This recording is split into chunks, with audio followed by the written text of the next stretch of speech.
And here we are. Good Monday evening, everybody. And I just rushed up here. I was run out of time, but it's good to have you all here. And we look forward to another nice conversation here on our Monday night roundtable discussion where you too can be a guest on our screen. I just posted the link. I'm going to post it again.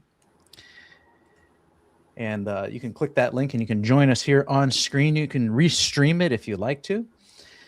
And we're going to talk about carnivore, and particularly a little more strict carnivore than I usually talk about, because this is World Carnivore Month.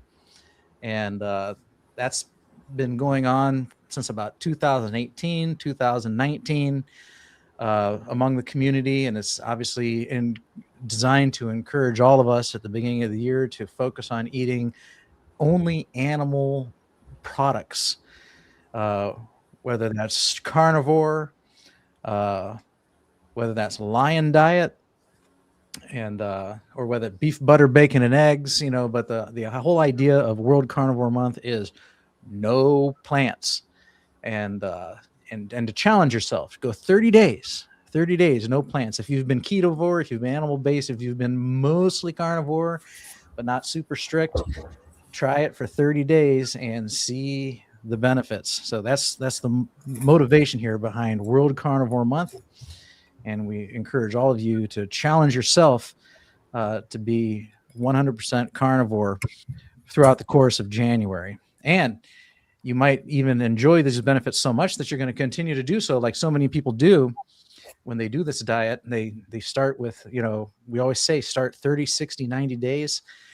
And I would say better than 50%, once they're done with their initial 30, 60, or 90 days, they're feeling so good that they just keep going. And we know people in the community that have been going for years.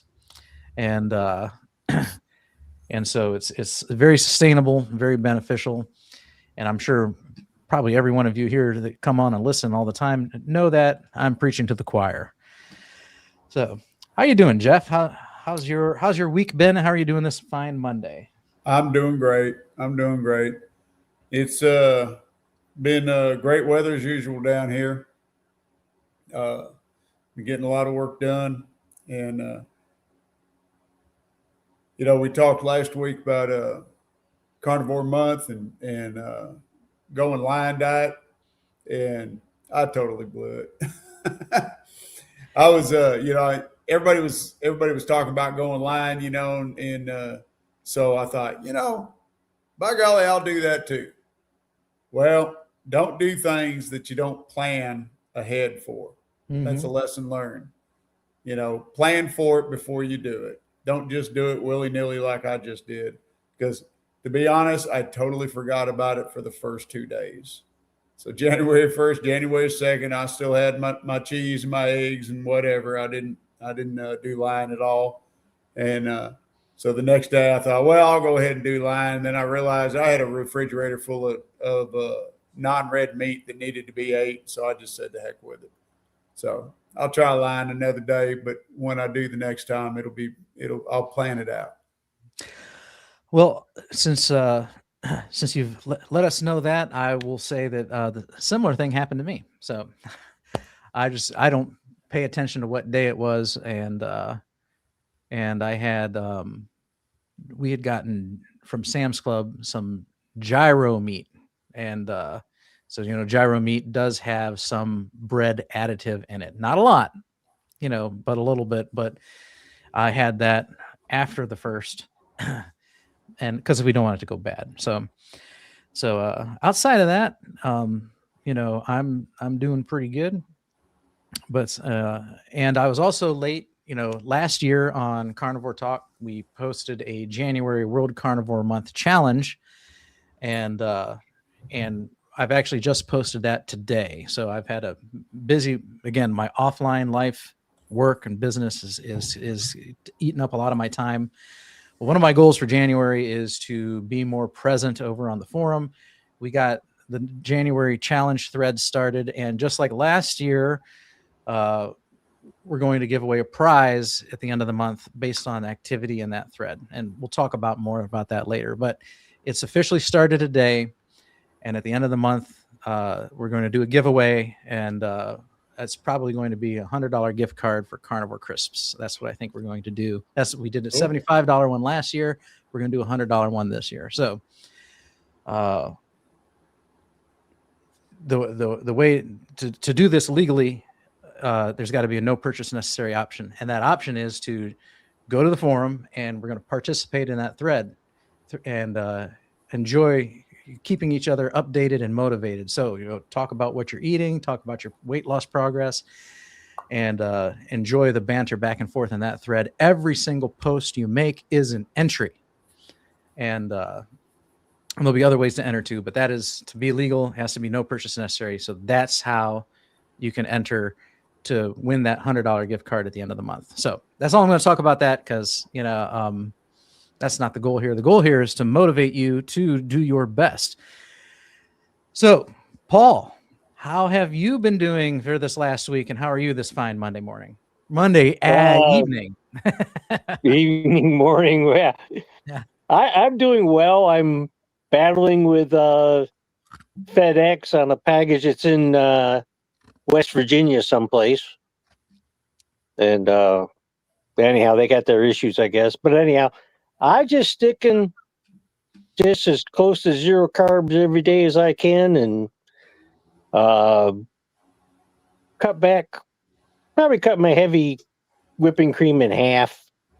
So instead of using 2 or 3 tablespoons a day, and maybe one or one and a half a day.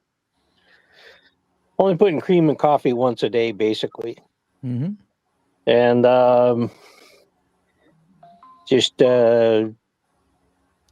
looking forward to the next 90 days and hoping that gonna do some testing. Gonna do this.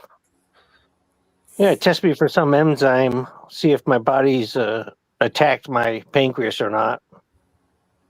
I know my pancreas don't produce a lot of insulin. Of course, I might take some of that cinnamon and hot water and kill off that worm that's in my pancreas, killing my beta cells. Seems I get that ad like 3 times a day. But I did have an interesting conversation with a person, and I invited them onto this show tonight. And they have a 12-year-old with some very unique and different, and I don't know how serious it is, very difficult health problems. And I said, it's not my area of expertise, but we got a lot of people that know a lot of stuff. And because she's not getting anywhere. So if somebody says hello, Paul, I don't even know her name. I don't even know this person's name. But if she says hello, Paul, in the chat, then that's her. And if she's out there now, just say, either write a question into the chat and we'll look at it, or come on, get on and talk to us, All right. Very good. So we'll look for that. Yeah. And anybody in the chat who has a question, you can precede that question with some, capital Q's so it stands out. Put a question mark at the end. And then StreamYard here will highlight it for me. And we do eventually answer every question that does get asked. Sometimes we fall behind because we get busy associating with each other on the screen. And but we do catch up, and we will look at all these comments. I forgot to open up a separate comment window, so I'm going to mute myself and do that while David B., who joined us on the screen, tells us how he's been this last week and how your Monday is doing. So how are you, David? Howdy, I'm doing good, and I did plan, and I'm lying right now. Can you hear me? Yes, I can hear you. So I've had myself muted. Okay. All right. I always have two chat. I have 2 chat windows open. One that's live, and then I have another one over here that I scroll back on and take a look at. So I'm going to mute myself because then we're going to hear the echo.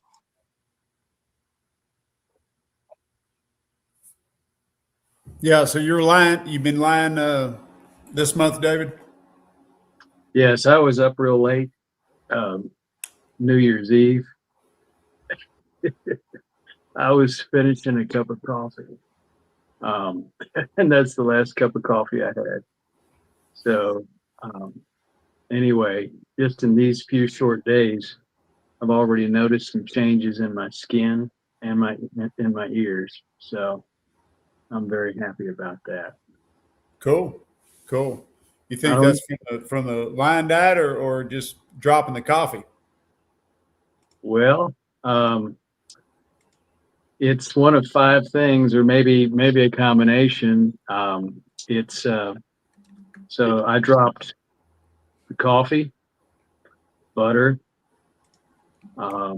bacon, eggs, and ham. So all I'm eating is beef. I've been eating roast and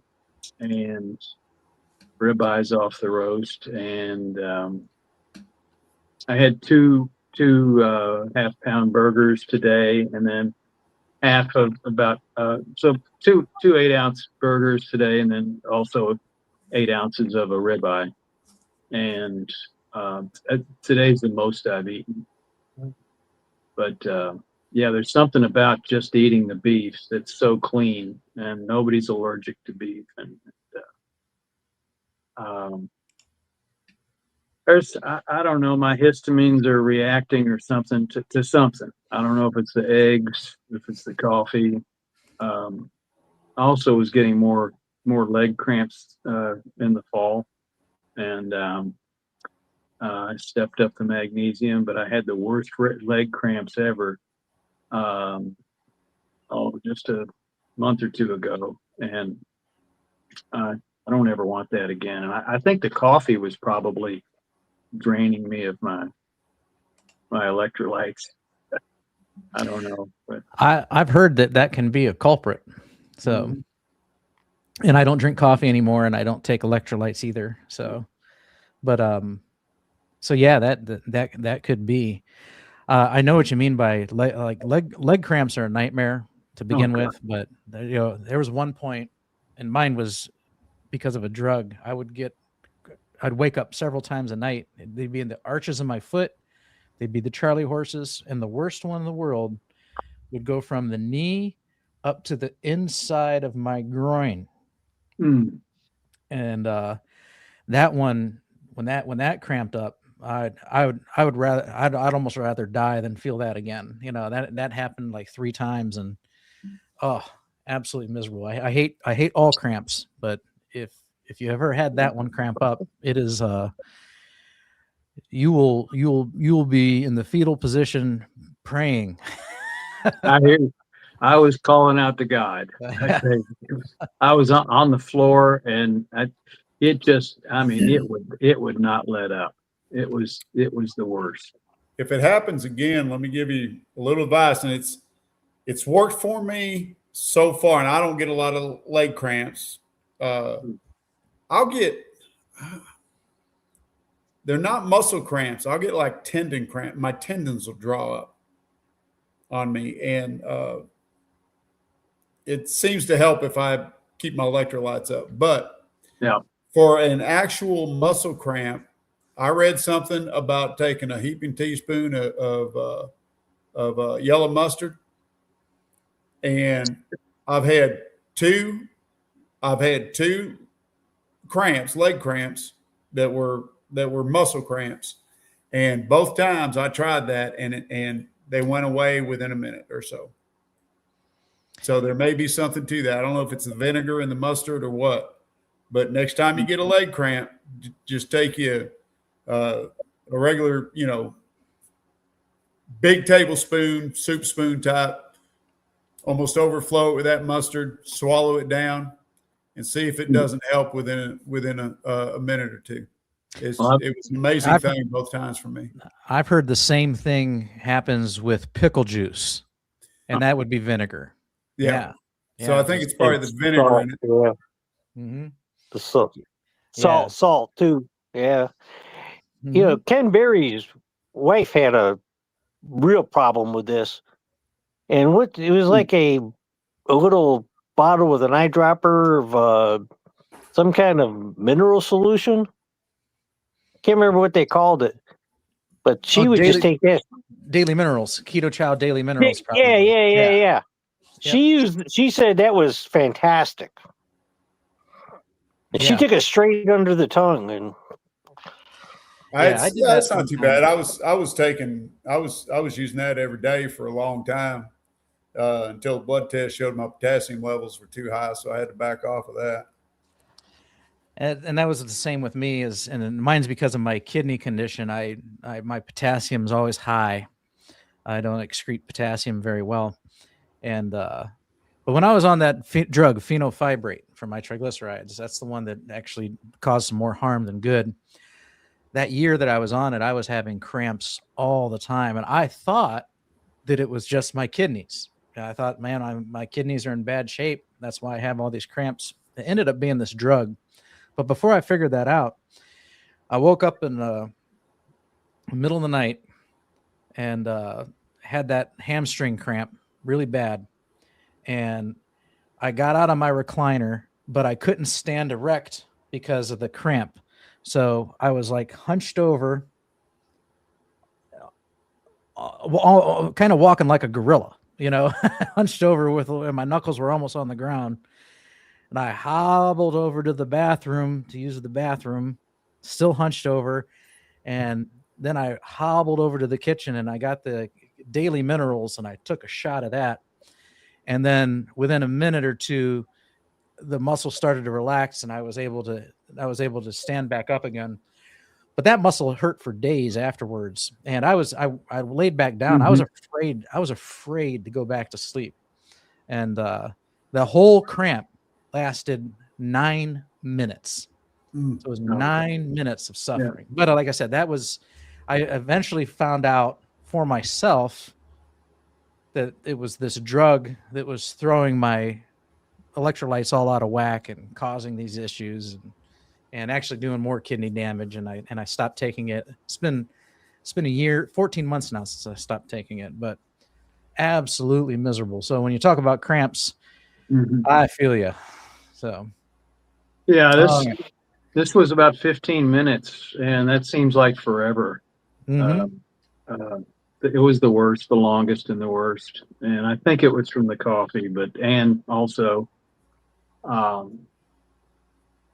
maybe getting the magnesium too early in the day, and I probably should have taken it right before bed. But yeah, I've got the fasting salts, which I think have pretty much the same stuff as the minerals that you were talking about.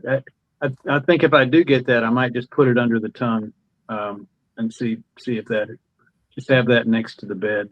But I hope I don't ever have it again. I've stepped up the magnesium, and I think Jeff, did you say you like the magnesium glycinate? Is that the one you use now?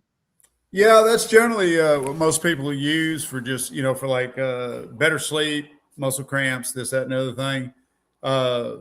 But I was taking it for other reasons and for bowel issues.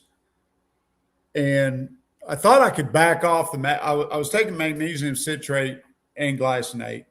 And then I was taking citrate. And then I went to glycinate, and I felt like it was controlling my bowel issues okay. And so I did that for a while, and then things swapped around on me and got worse. And so I went back to the citrate, so I haven't been doing the glycinate here lately. Oh, okay. And right now it looks like so far I'm doing okay on the bowel issues now with the citrate. I've got a routine I'm doing. And so I'll see if this lasts and how long it lasts. When you've had a gut that's been as messed up as mine, I got to wonder if there's not some damage there, because I had IBS for well over 30 years. I don't have a gallbladder. I lost that back in 97.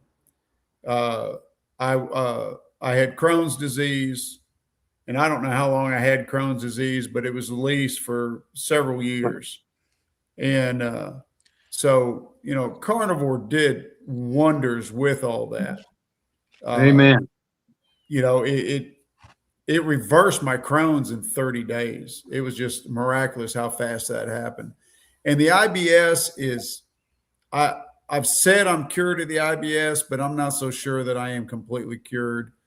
I think I am, but I still have some issues.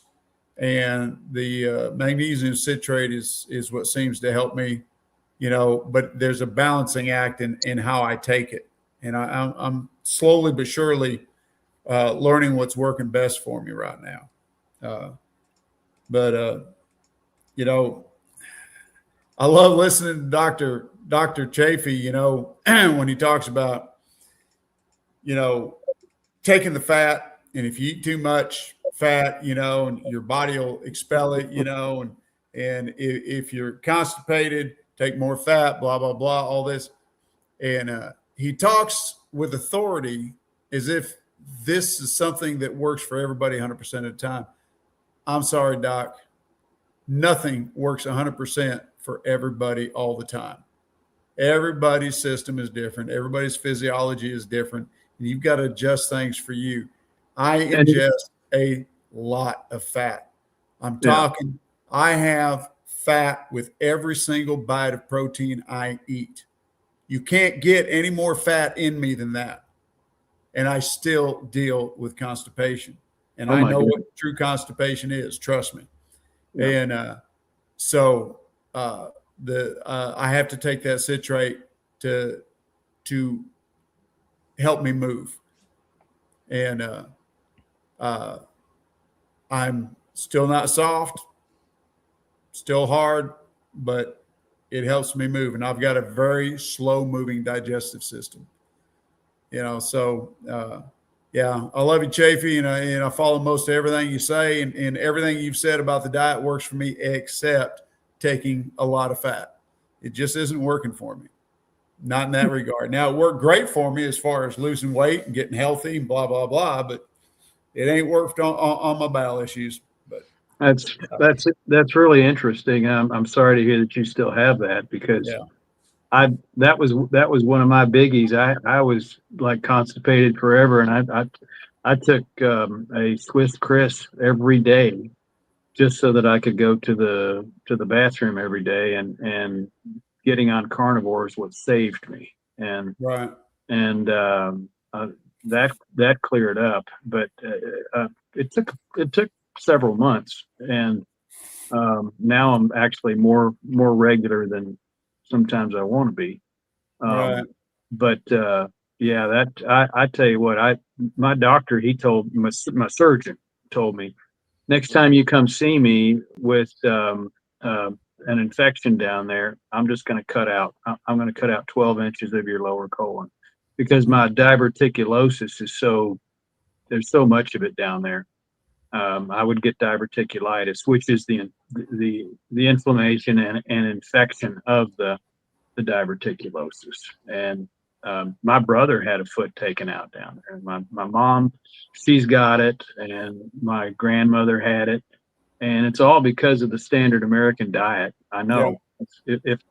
And my mother's gallbladder, gallstones and gallbladder, if she'd have been eating fat and hadn't have been eating all the vegetables and salads, she'd still have her gallbladder too.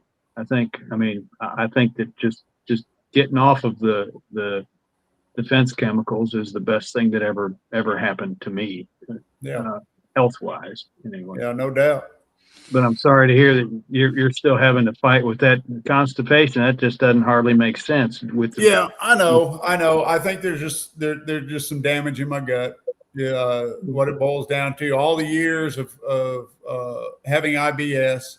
You know, and IBS is one of those things where you're either constipated or you're loose as a goose. That's just how it is. You deal with that off and on, and it doesn't seem to matter what you eat, how you eat, you know. And then losing my gallbladder back in '97 just exasperated everything. And so it's just something I've dealt with. So right now, I'll have to say, even though I still deal with constipation, it's better than what it used to be. Well, that's good. You know, mainly due to magnesium citrate. I'm learning how to control it. But yeah, it's just one of those things. You know, carnivore doesn't fix everything. It'll help. It'll go a long ways. It'll cure a lot of things, but that's just one thing it hasn't done for me. Well, I'm going to keep you in my prayers. And, thank you. I appreciate that, David. Pray that does heal up. There's a lot of people out there that have seen a total reversal, that they've become completely normal. People that have had IBS and Crohn's and whatnot, and you know, they're enjoying normal bowel movements for the first time in their lives, it seems like, you know, and God bless them. I'm happy for them. You know, maybe someday I'll be blessed and get there myself. But until then, you know, I deal with it. And like I said, maybe I've found a routine that's going to work. We'll see what happens. It's been working so far for a couple of months now, and hopefully things won't reverse.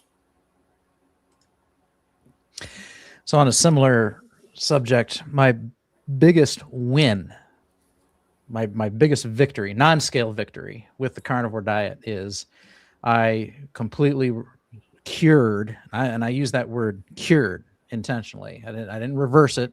I cured it. Ulcerative colitis. I was an ulcerative colitis sufferer for 10 plus years. And I think that's why I have kidney issues. So I had ulcerative colitis, and I was taking a medication called Dipentum. Now that I'm a medical nut and I do all this research, I found out causes irreversible kidney damage. Oh my. And so I think that's 10 years of taking Dipentum for ulcerative colitis, never having my labs checked or looked at or anything like that, put me in that position. But I quit coffee in 2019 because came to the realization that was a big trigger. And when I quit coffee, I was able to stop taking the prescription drug for the ulcerative colitis. And then, because I've been diagnosed with ulcerative colitis, I'm subjected to colonoscopies every 2 or 3 years, considered high risk for colon cancer. And so over those years, I would still test positive for ulcerative colitis. And then I went on the carnivore diet. And in the fall of 2024, I believe, I had a colonoscopy, and they always do a biopsy. They cut a little piece of your large colon off, and they send it to a lab. And for the first time in 12, 13 years, the lab results came back saying it tested negative for ulcerative colitis. Prior to that, even after quitting coffee, it would still test positive. I would have no symptoms. I wasn't taking any drugs, but I would still test positive. After a year on the carnivore diet, I now test negative for ulcerative colitis. So I'm happy as a lark with that, because I used to have to run to the bathroom sometimes up to 25 times a day with loose stools. And now I don't have that problem either. Wow. I don't take any electrolytes currently, and I'm having no bowel issues. I probably go twice a week, maybe 3 times a week.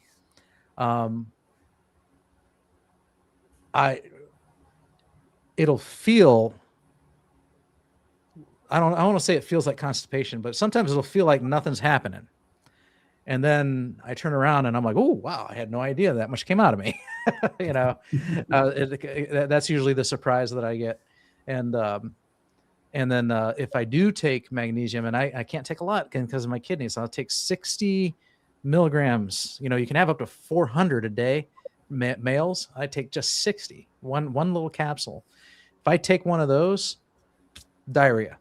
So 12 hours later, diarrhea. So I'm just back to not taking anything now. I can't take potassium. I can take magnesium once in a while, but I just don't bother. And I'm just drinking my mineral water and salting to taste, and I'm doing pretty good. So well, that's good. Yeah. And so the mineral water is keeping you from having the cramps. that right? I haven't had cramps. Every once in a while, if I feel a flutter, like ooh, is that going to be a cramp? And I jump up on my feet and it goes away. Then that's when I might take a magnesium capsule, or I will go add some salt to my water and drink some, and that's usually when it happens too, is like, if I have red meat, burger or steak, I salt that thing generously. Yeah. And but if I have like something that comes prepackaged, like meatballs, or my wife's got, she makes chicken or fish or something. And fish, I don't put salt on my fish. I put Old Bay seasoning on it, and so if I have a dinner that's not salty, that might be, especially if I do it a couple days in a row, that might be when I start to notice the flutter or the potential for cramps is starting to resurface. And then I just know that means I need to eat some salt, have some salt with my dinner, and then I'm fine. So Yeah, I get it. All right. I saw Jeff kind of laughing when you said you jumped up, and I've done that too. I've gotten up, I go immediately to the magnesium, and and walk up and down the steps from upstairs and downstairs, and just make sure my legs are loose before I hop back in bed. I'll be honest, I wasn't laughing at that. I was laughing at the chats. Oh, okay. The comments on there. Okay. Yeah, there's some good stuff. Some of them are getting a little crazy out there. In fact, we've got a see this Southbridge Fight Club 606. Okay, I don't know what that's all about, but I appreciate it, I guess. And by the way, thanks for everybody's prayers. I really appreciate it. It's awful nice of you. Well, you deserve them. All right. Okay, I'm gonna go to some comments here. All right, I start a few. So Paul started off 10 minutes before the program began. Is this the year of the carnivore? Yes, it is, Paul. This is the year of the carnivore. It means it's my year. Yep. If you're a carnivore, this is your year, brother. All right, very good. Papa Carnivore said he had some delicious roast duck with lots of grass-fed Irish butter for dinner tonight. Love me some duck. Absolutely good. All right, that's good. I need to eat more duck. I never see duck at the store. I can only get, there's some restaurants that carry duck, but I need to find a source for Rick that. would be proud of you. I know somebody down in Miami that might be able to help you. Yeah. Rockin' Coach Amy says she's 26 hours fasted and plans to go for 32 by the time she does to eat something. So, all right. Very good. All right. What's your longest fast, by the way? And those of you who are into fasting, what's the longest you've gone? I'm curious. 48 for me. 5 days for me.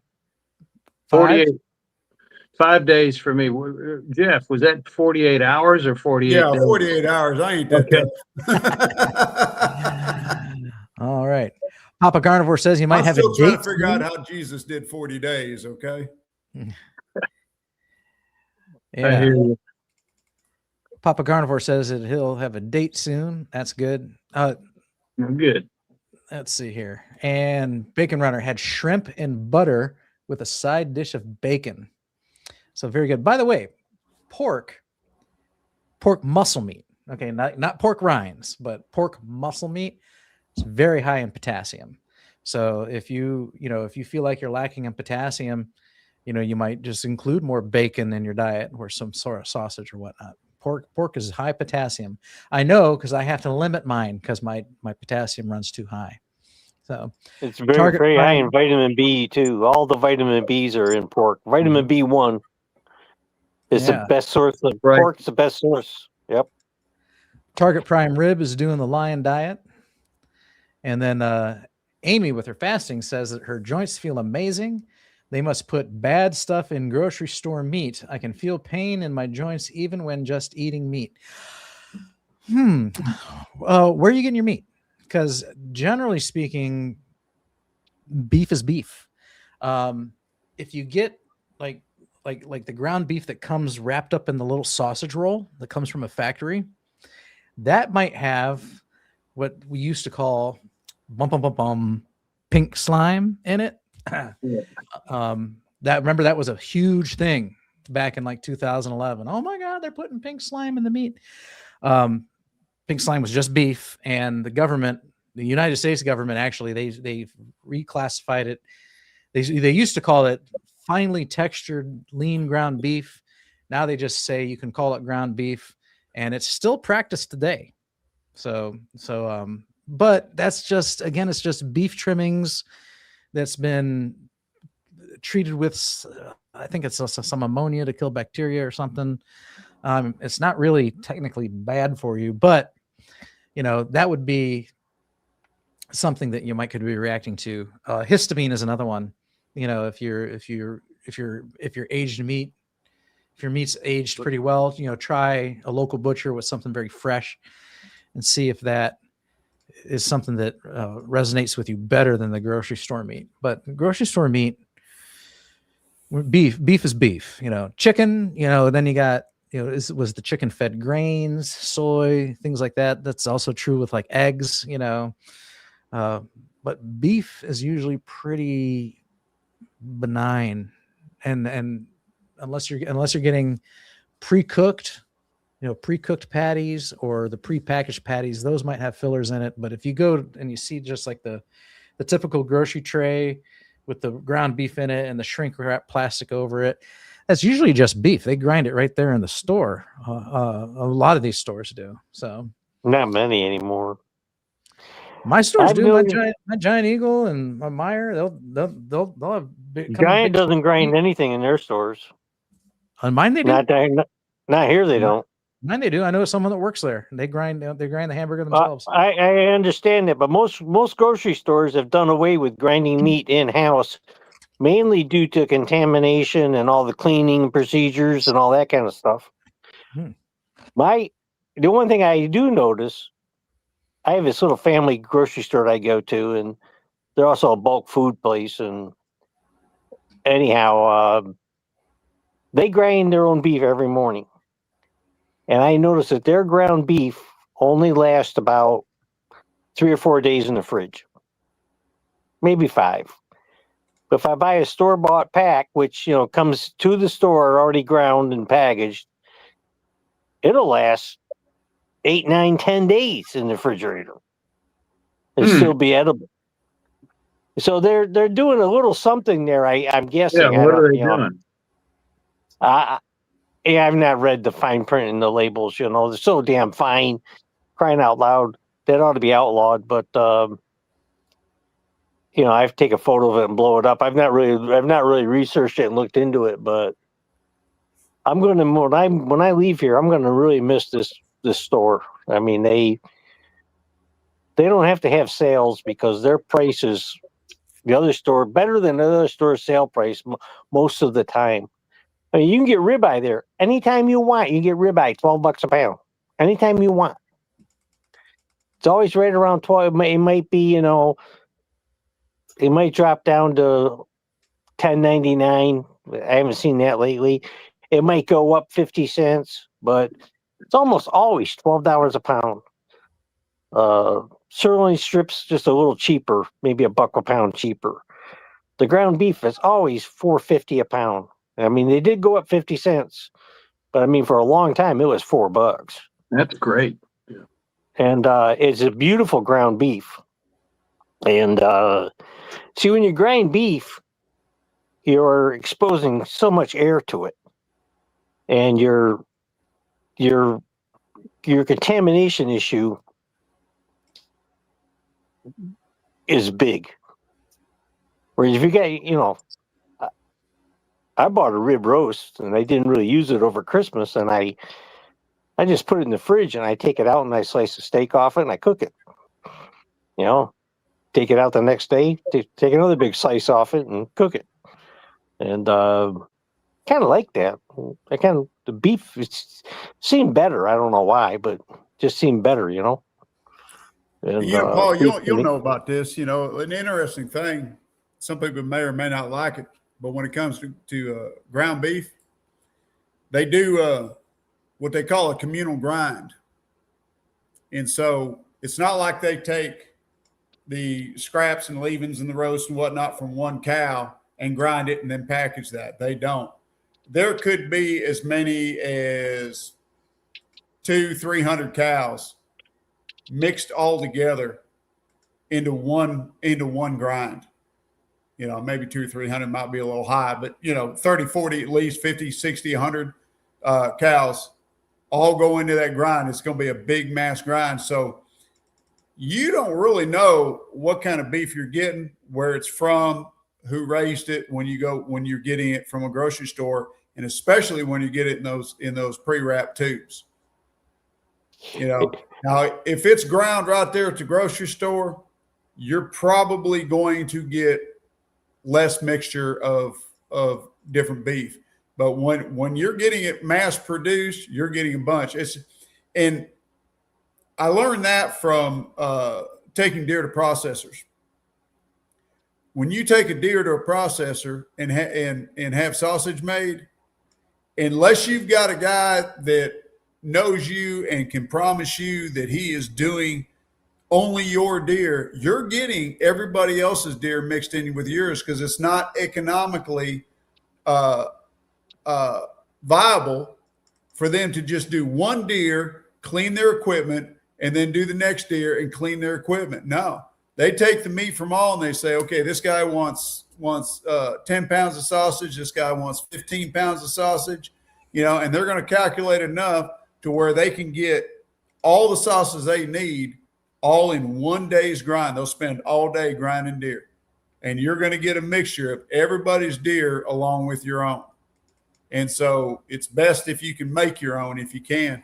And I'm going to tell you what, if you want really good ground beef, grind your own. Get you a grinder. Yeah. Go out and buy the cuts of meat that you want and grind your own. I bought a grinder, and what I like about it is I got different dies for it. Yeah. So I can get a chunkier. I like chunky sausage because I kind of grew up with it. And we had this little butcher shop in a small town in upstate New York. They had the best Italian sausage. And there was chunks of fat in there, and there was chunks of meat in there. And it had all the spices with it. It was in the casing, but it wasn't as, you buy. What I don't like about Italian sausage, some of the ones you buy, it's like if you hit somebody with that, you'd hurt them. It's like a rock almost. The density is so dense, and it's hard to get the flavor out of it. I like what I like, So I bought a grinder, and I went overboard on it, and but it really grinds. Let me tell you, it's sweet.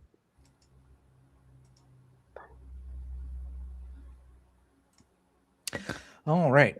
I was looking at the comments here. We got someone we might have to silence for a bit. Yep. Anyhow, we'll see if it keeps up. It's actually kind of entertaining. Papa Carnivore says he tried Lion Diet for about a week, about 2 years ago, but I just need more variety. And yeah, I get that too. I'm the same way. I did do Lion Diet for a month in 2023, I think, towards the end of the year. And but yeah, I'm the same way. I like to eat the rainbow of fresh meats, and I actually think it's good. I think eating a variety is good because you get, you fill in all your potential nutrient gaps and everything like that too. So Rock and Amy says, I won't do lion because of coffee and eggs. Well, you can do lion plus coffee and eggs. I agree with her, but I think eggs are very important. I try to eat 4 eggs every day. Mm-hmm. And I think there may be, it makes a full chicken, right? So I just think maybe there's nutrients there. I'm sure you can beef will take care of you. Almost everything you need is in beef. probably 98% of what you need is in beef at least. But I got my vision's not the best. My pancreas isn't the best, and I think for overall health, I think eggs are just a really good deal, and doesn't hurt to have 3 or 4 eggs every day. It's the most nutritious food you can eat besides beef. Probably more nutritious than beef. I remember even years ago in the 90s, Dr. Atkins in his book said that the egg is probably the world's most perfect food. So, and I'm very pro egg. So, Bride's Biscuits doing the Lion Diet plus coffee. So that's okay. We're not going to shame anybody for their coffee. So, and I don't drink it. I don't drink it, and I'm actually a big advocate for quitting it. But if that's your thing, that's your thing. It's okay. I'm 2.5 years clean of coffee. Yep, that's awesome. I've no coffee since 2019, so this July will be 7 years no coffee for me. Lexus Jones says, I'm finally back on beef, butter, bacon, and eggs after falling off all weekend. Thank God. Was that this last weekend or the previous weekend? But that's okay. It doesn't matter. New year, new you. You can do it. Stay BBBE for all of January, all of World Carnivore Month. Papa Carnivore says that gyro is actually pronounced hero. I've actually heard it pronounced gyro. It is pronounced gyro. When I was in Greece, that's how it was pronounced, was gyro. Yeah. The G is like a Y over there in Europe. So, but I'm here in the United States, so I'm going to say gyro. All right. That reminds me of this. When I grew up, I was born in 75. So the 70s and the 80s, I grew up, everyone around me, my family, my neighbors, teachers and students at school would talk about jalapeno peppers and jalapeno flavored stuff. And then when I got into like high school, someone corrected me and said it was jalapeno. And I'm like, what are you talking about? They're like, it's a Spanish word. I'm like, well, that's okay. I'm saying it in English. And, but no, like for the first 14 years of my life, I never heard a soul say jalapeno. Everyone said jalapeno, and then it changed. So at least that was my experience around here in, you wouldn't get away with that down here in Texas. All right. Rockin' Amy is going to try and fast every Monday with Barbara Grandma's Crochet Corner. For a while I was doing no food Saturdays. I'd go from Friday's dinner to Sunday's breakfast or brunch. And I did that for probably a month, and I got out of that too. So I'm not a big fan of fasting. I like intermittent fasting. I like eating 2 meals a day and going a long stretch. And like today, I haven't had dinner. I've had 1 meal today, and I haven't had dinner. And by the time I get off of here, I might not, because it'll be so late. So whenever I intermittent fast, that's when I lose weight. Target Prime Rib was worried about no coffee or butter, but so far is doing okay. All right. Good. Awesome. Yeah. And think, if you can go all of January with no coffee, there's no need to pick it back up again. So no coffee and no butter for me either. And that's great, Thomas. Yeah. And I think that would be the hardest thing for me to go pure line, would be giving up the butter. Mm-hmm. I just love my butter. Me too. Yeah.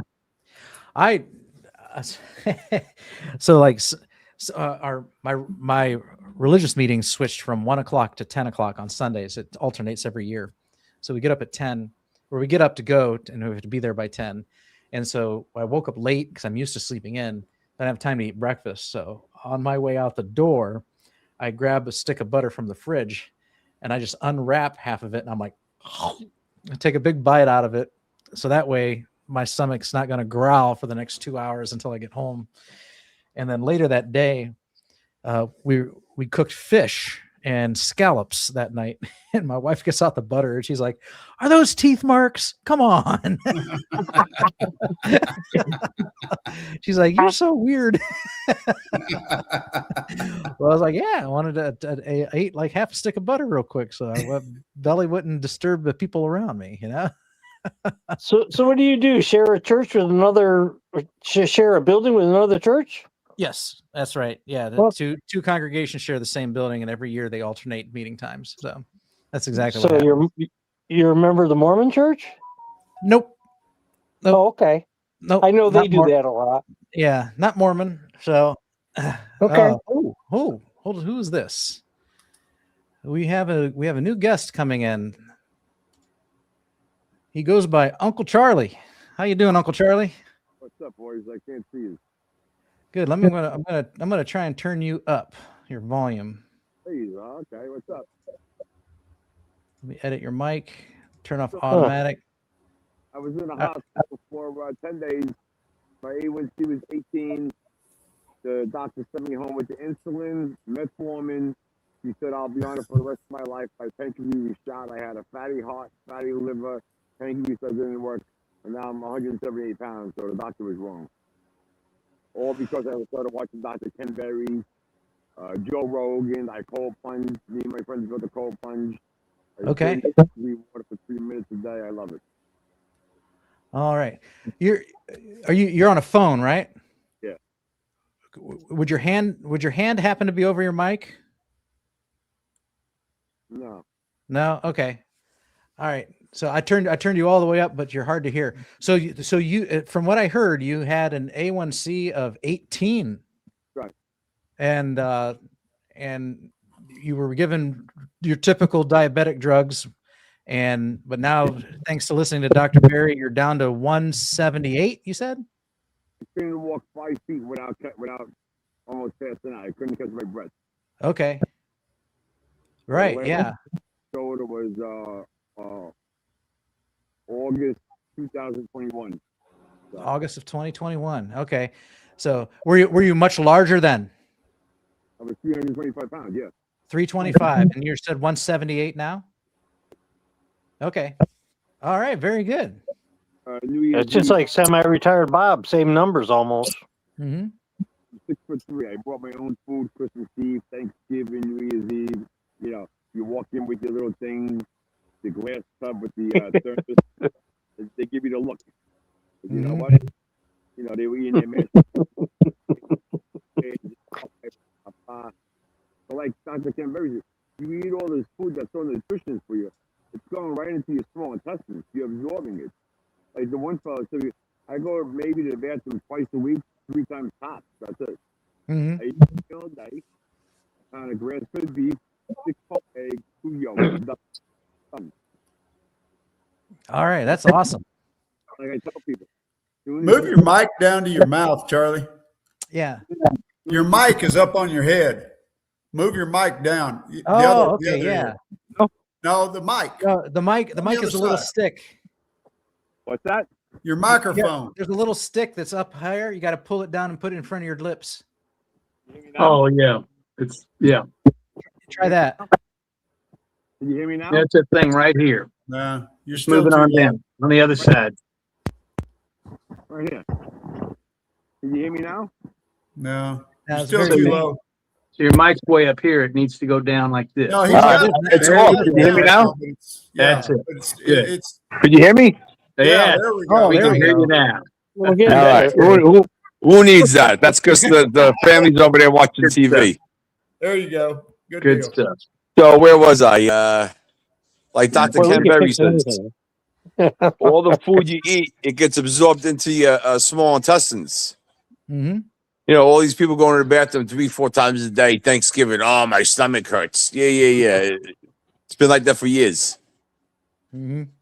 But like I tell people, as soon as you have that piece of bread, there's no carnivore, there's no keto. You're back onto a all-American diet, bro.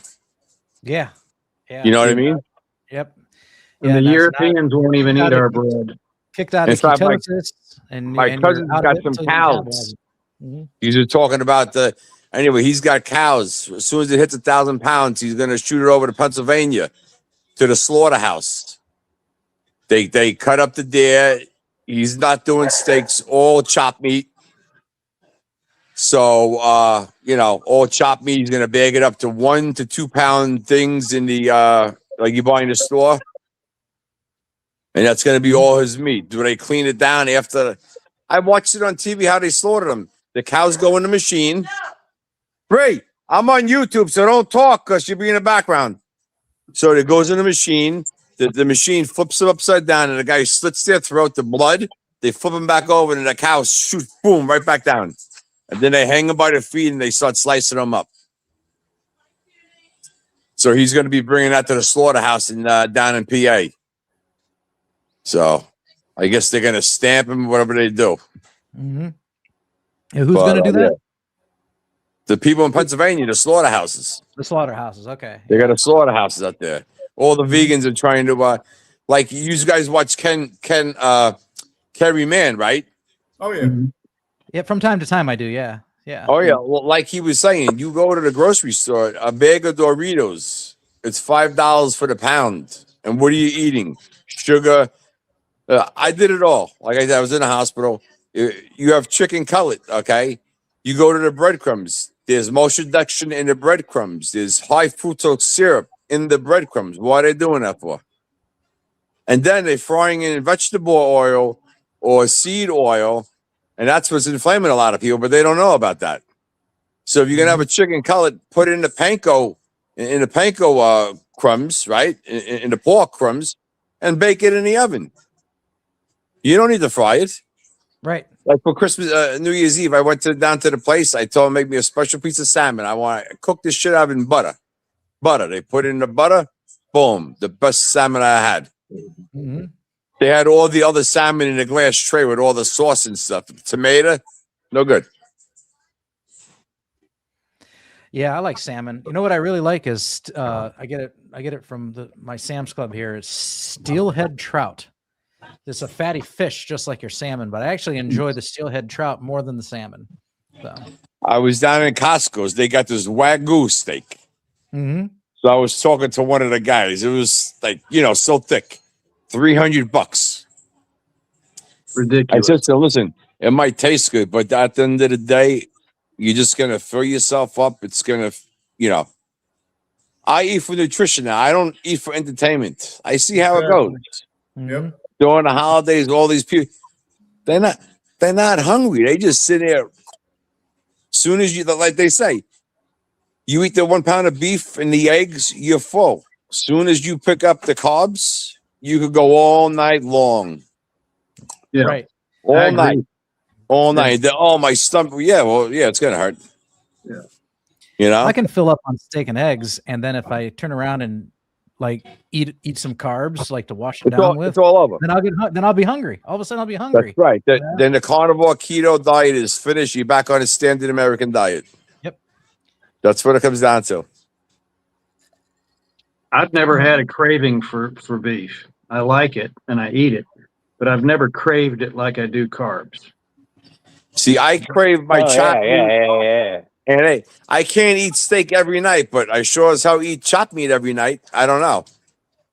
Maybe because the steak is more denser. I don't know how it works.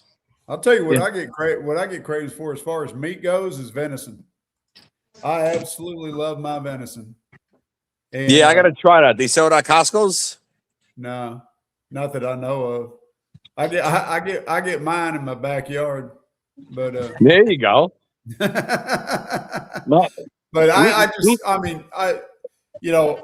I'll kill like 4 deer a year, which is my limit, and generally that'll last me about 4 or 5 months, and then I'm just waiting for deer season to come right back around. So you can't? Is it true you can't kill them in the summertime because they have worms? No, I can't kill them in the summertime because the law won't allow me. Yeah, but it's your own backyard. Hit them with the bow. And I do bow hunt, but no, the deer belong to the state according to the law. If it's in your backyard, If it's in your backyard, you're paying taxes on it. That's your deal. Yeah, I understand you, Uncle Charlie, and I You're- don't listen. disagree with you. You're a better But- man than me. Because if I have but- my backyard, I hit him with a bow until I get caught. I know a guy that got caught, Yeah, what happened? and it cost him his hunting license for 10 years. Oh gosh. Or no, I'm Wow. sorry, 5 years, and he got a $10,000 fine. I ain't doing that. Woo! That's nonsense Same because reason I use my cruise control on my pickup. I don't like getting tickets. I don't like paying that's the government. nonsense because people are hitting deer left and right and they're dying on the street. And Yeah. you know, they call animal control? They pick them up and what do they do with them? Who knows? Yeah, It varies from state to state. Now in New York State, if you does. hit a deer, that deer belongs to the driver of the car. Okay, that's the law in New York State. And in Texas, And- you can't touch it. Yeah, You it can't touch varies. Now, You know. you can call the game warden and say, "Hey, I just hit a deer. You know, can I take it?" And he may or may not give you permission. But here in Texas, if they let us pick up roadkill, every redneck around would be putting heavy duty bumpers on the front of their truck and aiming for them. So Sure. there's a reason why we don't do it in Texas. You know, in upstate New York in 1963, if you wanted to go hunt deer, you got a party permit. Five permits, $1. Okay, you had to hunt together, and it was $25. 1963 dollars. Nowadays, now in New York State, if you owned over 100 acres, you get 1 deer per 100 acres. So if you're a farmer and you get 1,500 acres, you can take 15 deer. And but it varies all up and down the coast. New York State has a every state's horrendous. Every What's that? state's different. They have to judge by Yeah, the yeah, yeah. population of the deer. You know, Yeah. we have a lot here, so you know, I can get 4 deer a year. And that only My lasts you 4 family would- months. Yeah, about Yeah, 4 or 5 months. Well, the way I love deer meat, I love it canned with beef fat. Mm. And my mother never liked deer meat. She didn't like it. And she couldn't cook it very well. Then the neighbor showed her how to can it with beef fat. And that was it, man. I thought that was the greatest thing ever. It winds up tasting, it's like beef because it's the fat flavors it. Now, I know some people say do you that. gotta saute the milk for like 24 hours to get the game out. No, there's no game in my deer. No, okay. Game, Maybe you know, it's a myth. game is a relative thing. It can be gamey because you didn't handle it right. It Okay. can be gamey from whatever it is they're eating. But for me, I've tasted one gamey deer in my life, and it was from a deer that somebody else had killed. Okay. I've never killed a deer yet that was gamey, and I've served deer to people, to friends who said they don't like deer meat. Because and I've it's served gamey. it to them the way, you know, from how I cook it. And I just cook it like I do my beef. I don't do anything special to it. It's a red meat, so I cook it like beef. And everybody's like, man, I've never had deer like this. It tastes great. I don't do nothing special to it. I handle it good. I keep it cool. I don't ever let it get hot. And it's dressed out very quickly. Right. And- I used to eat cauliflower. So you're talking maybe I used to get them for like $4 a head. Nice big ones. I sit home, cut them up for like an hour, put them in the extra virgin olive oil, shake it around, put your season on there, cook it. For $4 a head, you could like a pound of beef is $5. Now here in Pennsylvania, the many of the Amish raise deer. They get a permit from the state. Mhm. They can raise 50 white-tailed deer a year. But Yeah, they don't we run have- out so their we have a- backyards. Yeah, Did well, they- they're on their farm. On their farm. Yeah, but they And can't set up. you drive around the Amish countryside and you'll see 9-foot tall fences. You know they're raising white-tailed deer. Yeah, we have a lot of high fence ranches around here that sell hunts, you know, for deer, and then you got a lot of people raising deer to sell them to these high fence ranches, which that gets into a whole another thing. So they sell them to them alive or dead? Yeah, they sell them to them alive. So what they'll do is they'll raise up these deer, and these high fence. Here's the deal with the high fence ranch. Let me ask you this. So I can go buy a live deer from you, take it home, and I'm allowed to kill it because I didn't get it in my backyard. This makes no sense. Yeah, because it's now a livestock. It's now a livestock. Okay. It doesn't belong to the state. But see, the thing is, what they do here is you got these guys that raise deer, and they sell them to the game ranches, and these game ranches sell hunts to go hunt the deer, and they're for the people that South Jersey. Oh, you got the executive that works 340 days out of the year, and he's going to take 1 week off, and he's going to go hunt. He doesn't have time to go out and hunt like I hunt, and so he needs something quick and easy to where somebody else has already set up the area to hunt, and they know where the deer is at, and he can go in there and shoot his buck and get on out of there and go home, and enjoy his family. And so a high fence ranch, eventually you have enough people hunting them, and they're going to be depleting the amount of deer on there. And because it's high fence, the deer can't get out, but other deer can't get in. And so they have to keep their populations up by bringing in outside deer from ranches who have raised them just for the purpose of hunting them. Never. I got to run, fellas. Nice chatting with you. You too. It's good to meet you. Take care now. Nice to meet you. Thanks for joining us. All right. So Jamet asked, here in Pennsylvania, you can go to the deer farm. He said South Jersey is where he was from. That's what I heard him say. Oh, okay. Yeah. But here in Pennsylvania, you can go to the Amish farmer. You can buy the whole deer, and they'll if you sign up, they have papers you have to sign, and they'll butcher they'll cut it up for you. Oh, that's great. Yeah, it's hey, but you have to be there when they cut it. That's the law. So they have a little waiting room. It's like you can butcher your own cow, okay? But I can't butcher a cow and sell it to you. Can't do that. Can't do it without an inspector. Yeah.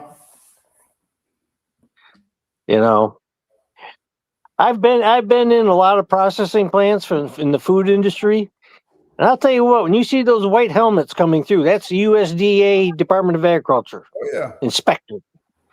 And I've never been to a place where they're not strict. Okay. Well, I guess that's good. Yeah, it is. It is good. I worked at Superior Meats in like the Canton area for like a half a day. I hated it. I quit at lunchtime. Yeah, I remember you talking about this.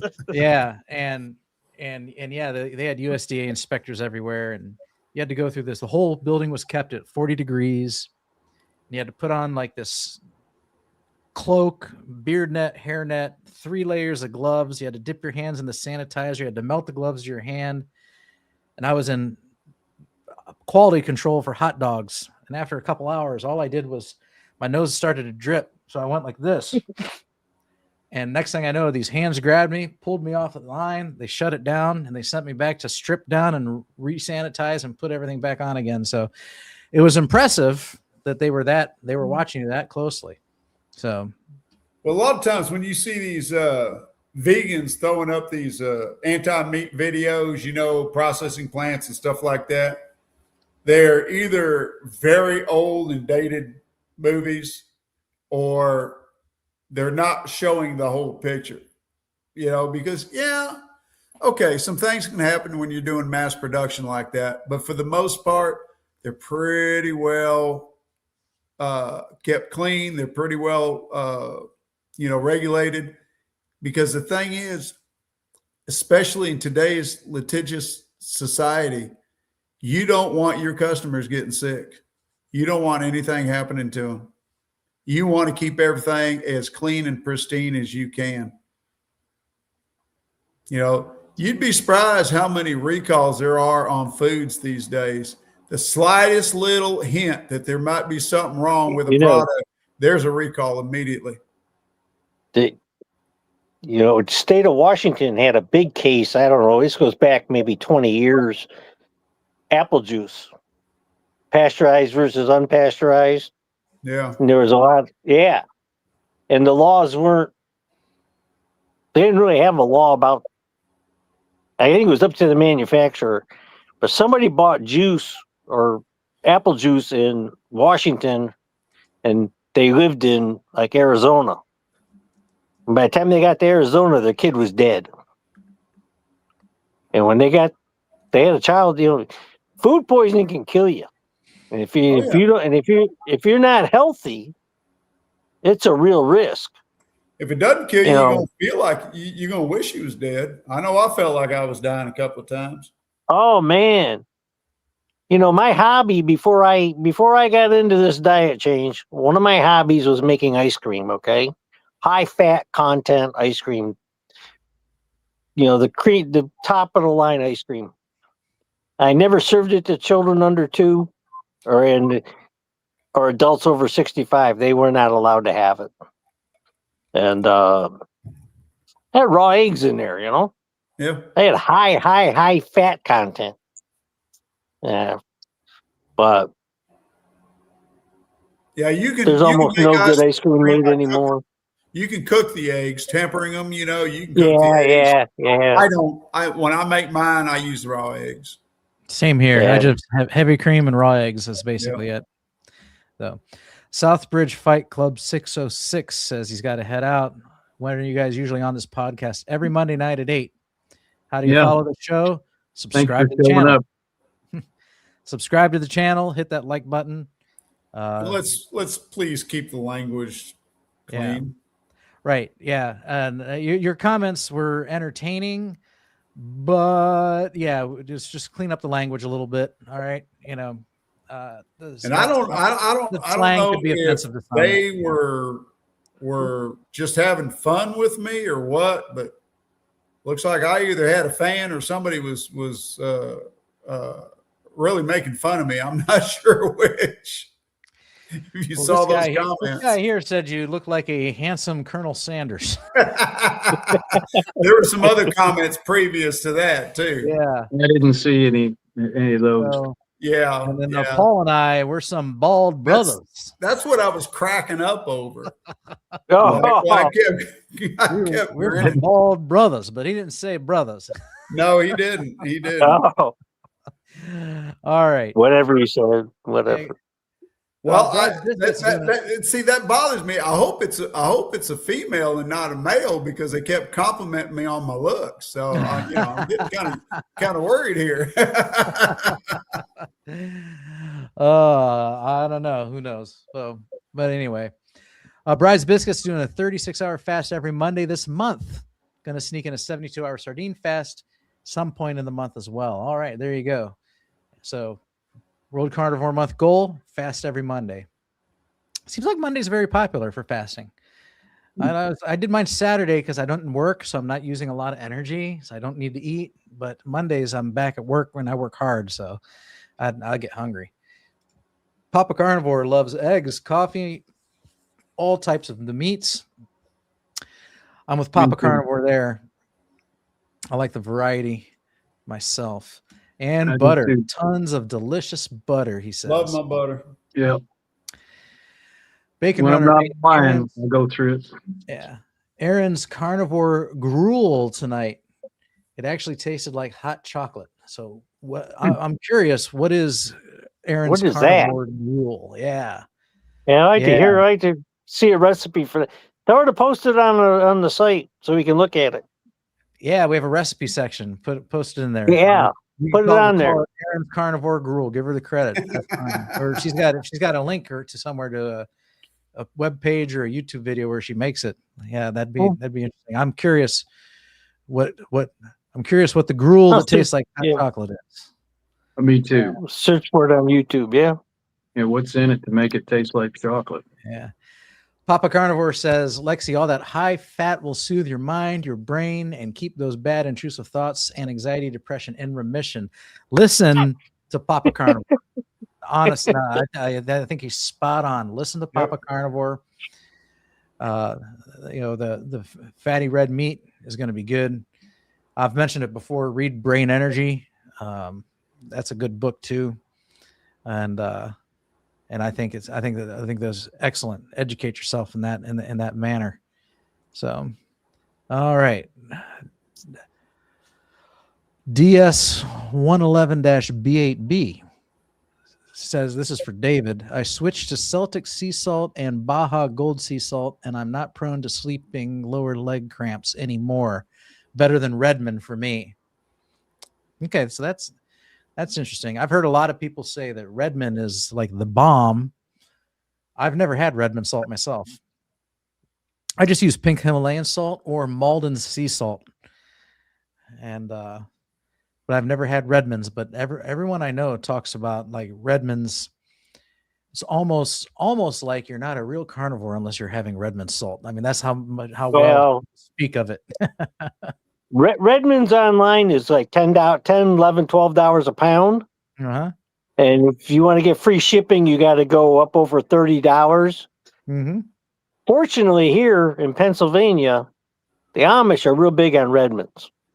So and they're also big on bulk food, and they buy it in 50-pound sacks.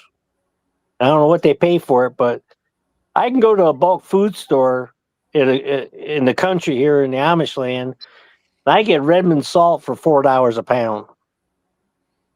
And that's just, that's less than half of what Redmond's charges on their website. Mm-hmm. And I can buy Redmond's in the store here, and I use it in cooking. I use it in my water, but for salting my meats, I prefer Malden's. For as I'm eating it, Malden's is so good. Oh yeah, and there's other, and I don't know how Malden's is produced. Are they growing the crystals? I'm not sure. I think it's sea salt. I think it's evaporated seawater. I think it's evaporated in beds. But to get the flakes, are they producing the flakes by? I don't know. This was a science project when I was a kid. Take salt and dissolve it in water. Then you put a string down in there, and as the water wicks up the string, it dehydrates, dries out, and you get these flakes, little square flakes, and you can pick them off and use them as salt, and they're very tasty. And of course, the better the salt you use, the better your flakes are going to be. I don't know how they produce it. I don't know what their manufacturing process is. I saw where they had these large fields where they were pouring seawater into it, in thin layers and letting it dry out, and then harvesting the salt after it had crystallized. Yeah, but I'm not sure if that was Malden's or not. But it seems to me I saw that online, but I'm not positive. Yeah. You can make some beautiful. The salt's a beautiful thing when you grow the crystals. It's very beautiful. Just the geometry is very cute. Yeah. So what Malden's does is they harvest the seawater and they put it into these pans, and then they heat the pans to evaporate the water, and that leaves behind the crystals. And they're in the unique shape there. So that's the basic process in a nutshell. I'll have to look that up. Yeah. They talk about it on their website. And for eating, I like Malden's better than Redmond's because Redmond's is mined. It's got minerals in it, and I don't like crunching on the minerals. Yeah, right. Like if I put them in my eggs, I'll crunch on them, and it's almost like hitting an eggshell in your eggs. And that is something that's always bothered me. I can't stand an eggshell in my eggs. I hit an eggshell when I'm eating eggs, I'm done. My breakfast is over. I can't eat anymore. So that there's a comment that kind of relates to that coming up. First one here, Bacon Runner said that she had leg cramps, nighttime leg cramps for a long time. Used to get them all the time. And this user said they just only started when they got on carnivore and solved it with the new salts they got.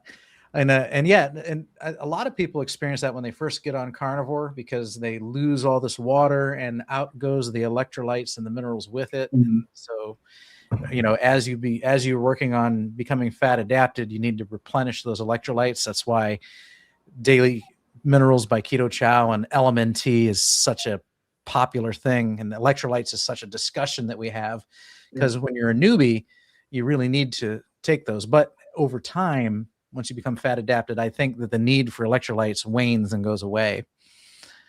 Hadn't happened for me yet. Yeah.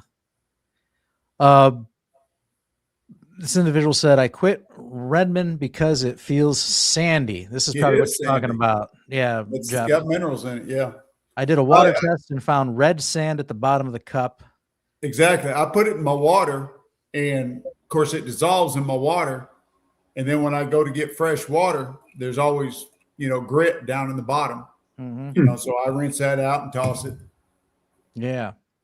See, So yeah, that would bother me too. So I just get pink Himalayan salt from like Sam's Club or BJ's, and it usually comes. I grind it myself, so I hold it over the food and I twist the grinder, and that's what I most commonly use. But when I have a steak, I like to sprinkle the Maldens on it. Maldens is great. I love it. Well, those flat flakes really explode on your tongue and your cheeks. That's what it is. It's the structural shape of that flaky salt. It just explodes in your mouth. It's just wonderful. Yeah. And if it's a fatty piece of meat, oh my God, that's good. Brights Biscuits we were talking about a sardine fast earlier. Says that she's kind of neutral on sardines. Don't love them, but I do eat a few cans a month. I'm the same way. Like I like sardines. I've eaten sardines since I was a kid. My dad got me into them when I was probably 3. And so I don't have an issue with sardines, but they don't excite me, So like when I started my carnivore diet, I was, what can I pack for lunch? And so sardines was like, I was eating sardines every day and I kind of burned out. So like now I don't eat sardines anymore because I was eating them all the time. And now I'm kind of like, yeah. So I don't like them. I don't like them because when I ate them, I always ate them on crackers. Mm-hmm. And so now I can't just eat them out of the can. I mean, I can, but I don't like them. Mm-hmm. And I associate them with crackers. So I have no desire to eat them because I'm not going to eat the crackers. Yeah. I've never had it with a cracker. So I would find, I know there's different ways to prepare them, but I've never taken the time to look them up. So Bacon Runner said, I could make calf cramps go away just by standing up and putting weight on that leg. I used to especially hate ankle cramps. So yeah, so I've done that. If I catch the Charlie horse before it's like fully contracted, I can put weight on it. And or if I'm laying down, I can push my legs out and push my heel out, and stretch that calf muscle and refuse to let it cramp up, and then wait till the urge to cramp goes away. But both of those can help, but they only work if you catch it early enough. It seems like once it's cramped. Yeah. And then there's like then it's time for the hobble over to the mustard or the pickle jar. So this goes back to the constipation thing. Maybe practicing the Asian squat. Nope, ain't happening. I don't even know what it is. Well, I know what it is, and I've actually looked at the philosophy and the science on it, but I can't squat. Okay. When you go to India, I went to a company in Germany, and so there was a men's locker room, that's where you go to use the toilet, right? So I go down there, and this is for the working people in the plant, manufacturing, right? Machine builders. And there's just a hole in the floor. That's all there is. That's what there is in India. It's just a hole in the ditch. Well, they call it the Asian squat. You squat down over the hole and do your business. Yeah, they make And, a deal you can put at your commode that will raise you up and put you in a Yeah. squat position. yeah. You know, for that very thing. You know, Yeah, the thing is, I have a prosthetic hip. I can't squat. It will not flex that far. Can't do it. I can't cross my legs. You know, I can't squat. I can't run. So that is out. But I appreciate the advice. It's not my way to live. I'm sorry, I like my American toilet. Yeah, there's something about porcelain. Yep. You know, they laugh at you. Like, you go to the Philippines, and they go, "Oh, he's an American, got to have his toilet paper." They laugh at you, you know. They mock you. Yeah, well, go to Islamic country, and what they got there is a bowl of water next to the toilet, and it ain't for drinking. It's for wiping your Left hand hand. off. Left hand. Yep. You eat with your right, and you wash with the left. Because a lot of those Middle Eastern countries, they got one bowl of food right there, and you know, reach in with your hand and grab it. Yep. Don't put your left hand in there; you'll get it cut off. All right. Bill Cook says, only been constipated like 3 times, about passed out, body starts sweating, temperature rose like it was a 911 call in my body. Had to sit in front of the air conditioner. That sounds pretty serious. No, Yeah. I can relate 100%. It's happened to me so many times I can't even count. It's actually been that bad for me sometimes, and Wow. not just. It's happened a couple of times since Carnivore, but it used to happen quite a bit before Carnivore. In fact, the last time it happened was probably a month and a half ago, and I had to lay down on the floor because I was fixing to pass out. I was losing it. It can be bad. Yeah, that's pretty intense. I've never had an experience quite like that. It ain't fun. So, yeah, that would be alarming if I started having those symptoms. So, yeah, interesting. Let's see here. Don Schonger said, "Hey, I had 18 inches of intestine taken out." You know, when I was diagnosed with ulcerative colitis, the doctor prescribed me this mesalamine, which goes by the name Depentum, but he offered to remove my colon, and that was like, you know, he's like, you know, we got this drug, but you know, we could just take your colon out. Like, said it all casually, like, you know, we could just do this, and I'm like, really? And he's like, well, some people they don't want to take meds, so they just say they would just rather me take the colon out. You know, and he said that they would, you know, give you there's 2 different surgeries. One of them is the pouch with the colostomy bag. The other one is they can do a surgery where they connect the small intestine to your rectum, and then you have to take some sort of other medication to help firm up your bowels. And I'm like, no, all that sounds horrible. I'll try the drugs first. Yeah. By the way, Don, nice ride, man. Like your avatar. Oh, yeah. Very good.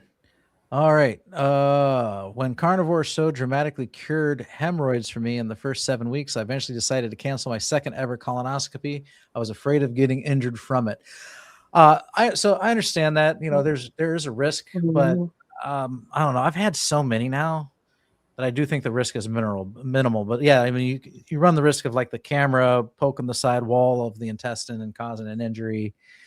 Yeah, because when you go to have one, they read you, you know, this is everything that could happen. You know, this you could end up losing your colon, you could die, blah blah blah. You know, they legally have to tell you all that stuff. But you know, the doctor that I have, you know, performs those a dozen a day, probably. You know, I've had probably 5 or 6 of them so far in my lifetime.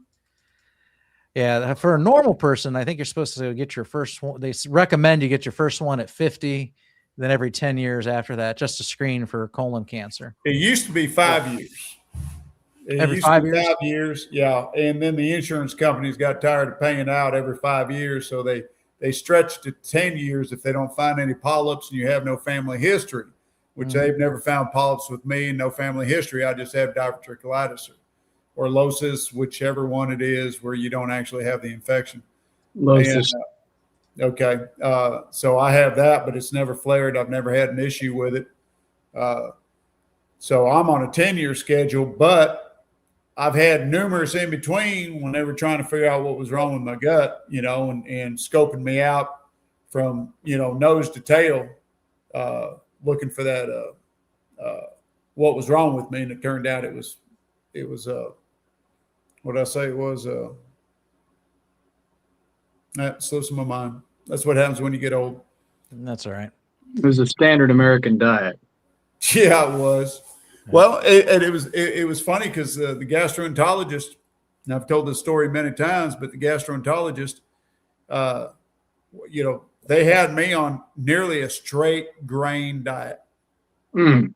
No coffee, no tea, nothing like that. Straight grain diet. When I went carnivore, in 30 days, everything turned around. Isn't it amazing? My day would start off in the morning.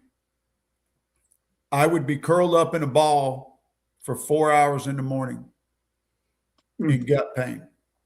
My stomach hurt so bad. And it was like Freddy Krueger doing the iron claw on my stomach, with the scissor fingers, and just eat me up. And then the rest of the day was a day of diarrhea. And that was my day every day for several years. That's just how it was. And there's times I would just have to tough it out. And there was nothing they could do for it. And at that time, they didn't realize it was Crohn's. And they searched and searched and searched. And they finally, when they scoped me from the top and went down into my gut, they found the Crohn's. And so they had me on a straight grain diet, and it just exasperated it. It was making it worse. So when I went in 30 days after I started carnivore, and there was no more. It was gone. I was cured of that. And I told them, they said, well, how you doing? I said, I'm cured. I'm no longer in any pain. I no longer have any issues. And the gastroenterologist, she says, so then our diet worked. I said, no, your diet was killing me. I switched to an all meat diet, and that cured it. And she got pretty hoity-toity with me. Oh man. Yeah, she copped an attitude with me. She said, oh, well, I guess you don't need us anymore then, do you? And I said, no, ma'am, I'm afraid I don't. Thank you very much. Y'all have a nice day. All right. Non-compliant patient. You were a non-compliant patient. You didn't do what you were told. Hey, well, so check this out. So I switched doctors, primary care physicians, because I've moved and I don't feel like driving an hour and a half to go see my primary care anymore. So I got a new one closer to me. He's 20, 25 miles away now, over in Stephenville. Anyhow, and I chose a DO. I went with a DO because I believe that they prefer more of a holistic type approach. And so first visit, had to do my my annual physical, does blood work. They call me up about a week after my blood work, tell me how it is. This is the first time I've ever had a doctor that didn't tell me that my cholesterol was too high and I had to go on a statin. All they told me, they said, well, everything looks good on your blood work. The only issue we have is your PSAs are too high. We'd like to send the PSA numbers over to your urologist. And I said, yeah, go ahead, and told him who my urologist was, which he already knows. There's a reason why they're high. And and I know my cholesterol's up there. It's last time it was 230 on my LDL, and this is the first doctor that hasn't screamed, get on a statin. So I may have found me a good doctor. I'll be in the market for one soon because mine's Well, I heard he was retiring, but he's actually transferring to another place up in Cleveland, and so he'll be leaving the place that I go to, and so I think I'm gonna do the same thing. I'm gonna go find myself a nice DO. Bill Cook says carnivore always turns into poo chat, and that's true. Probably because everything that goes in got to come out eventually. Right. Although meat is usually 99% absorbed, so that's why you don't go, nearly as much. Whereas all that plant material, that really goes right through you. And so the more plants you eat, the more you go to the bathroom. So, but I think the reason this discussion comes up a lot is because I think we're just like fascinated by the change in bowel habits, because what we were taught was that you should be going once or twice a day, and you should be eating fiber, and it's completely necessary. It's just essential. And then we go on the carnivore diet. We find out that fiber is not essential, and it's actually harmful. It's completely normal to not go once a day. You can go several. You could not go for several days. That brings up a question. Sure. And I posted this question to Dr. Tony Hampton, but he hasn't replied. But he had a video 2 days ago, and it was about the gut and talking about fiber. And of course, he said, "Yeah, it's not essential and all this," and I agree with him 100%. But he also said that, and Tony's one of these ones that he's not dogmatic about you have to do this, you have to do that. He says you have to do what's right for you, what's best for you. And so he was talking about fiber.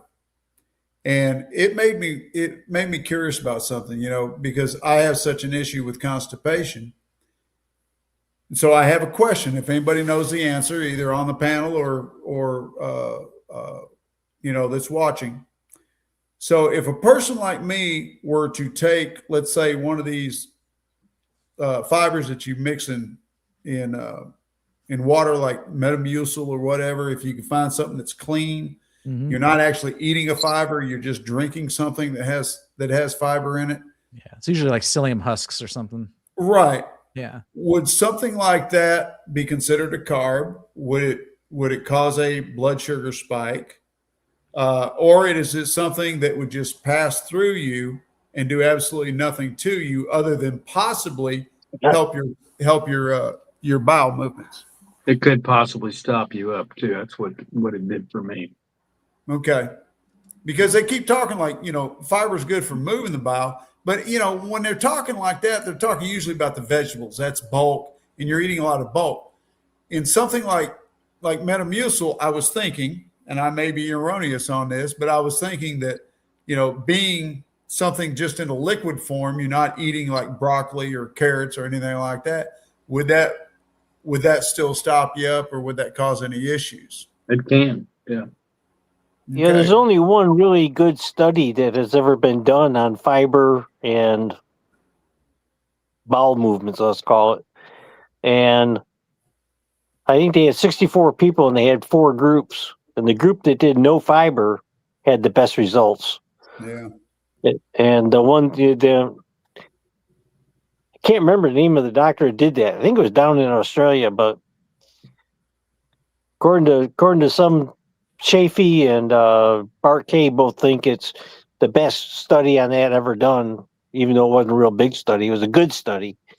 And all 16 people who ate no fiber, they had various degrees of intestinal issues, and they all reported 100% cure. I'm fine now, And yeah. Well, the only way to know for sure would be to be my own N of 1, and give it a try. But so I was just wondering if anybody, had any experience or knew anything about that, and I appreciate that, David. So psyllium husks, which is the fiber that's used in like Metamucil that you would mix with water. So when you look at the nutrition label, it'll be counted as a carb because fiber is technically a carb, but it's mostly indigestible. So like, Atkins, or a keto person would count it as like 0 net carbs because most of it's going to pass through you undigested. Insoluble fiber. It's an insoluble fiber, yeah. And so what it does is it binds to water, so if you take it, it'll bind to water and form like a gel and pass through your colon, might help you, so it might not. or it might not, it's one of those, like, you do your N=1 and give it a try, it might make passing your bowels a little easier. Yeah. So there's almost nothing worse than being severely constipated. I don't think there's anything worse in the world, hardly. There's a few things, but not many. Mm-hmm. Yeah, so that's how it works.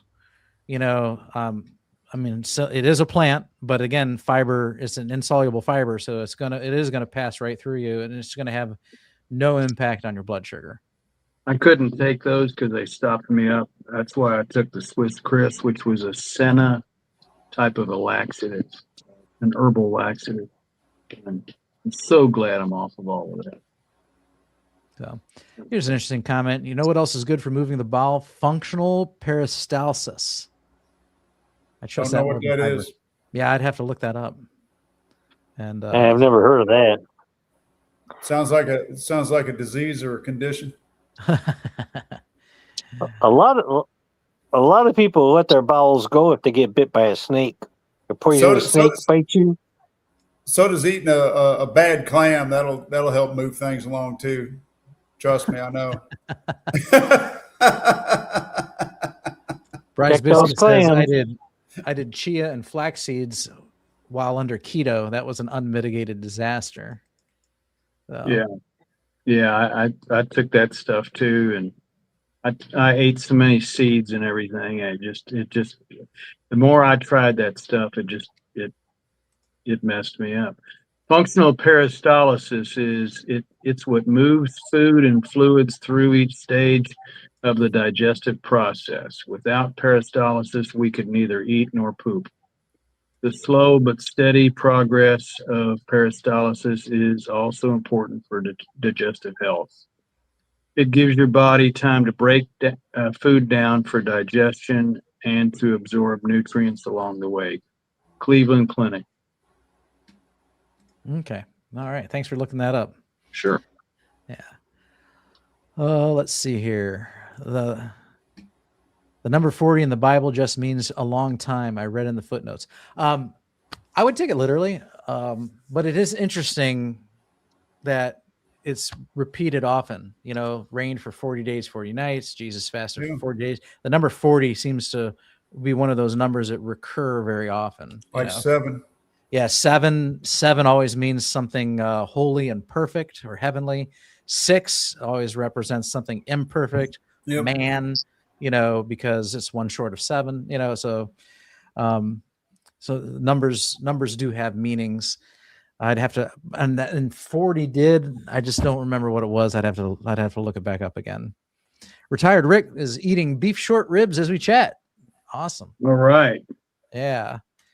Amy gets her meat from wherever it's on sale: Costco, Sam's, Kroger, Myers, Gordon Food Service, and I think that's fine. I don't know why you're having some issues with meat. Yeah, it's probably just meat. So that the only thing I can think of is the histamine issue maybe.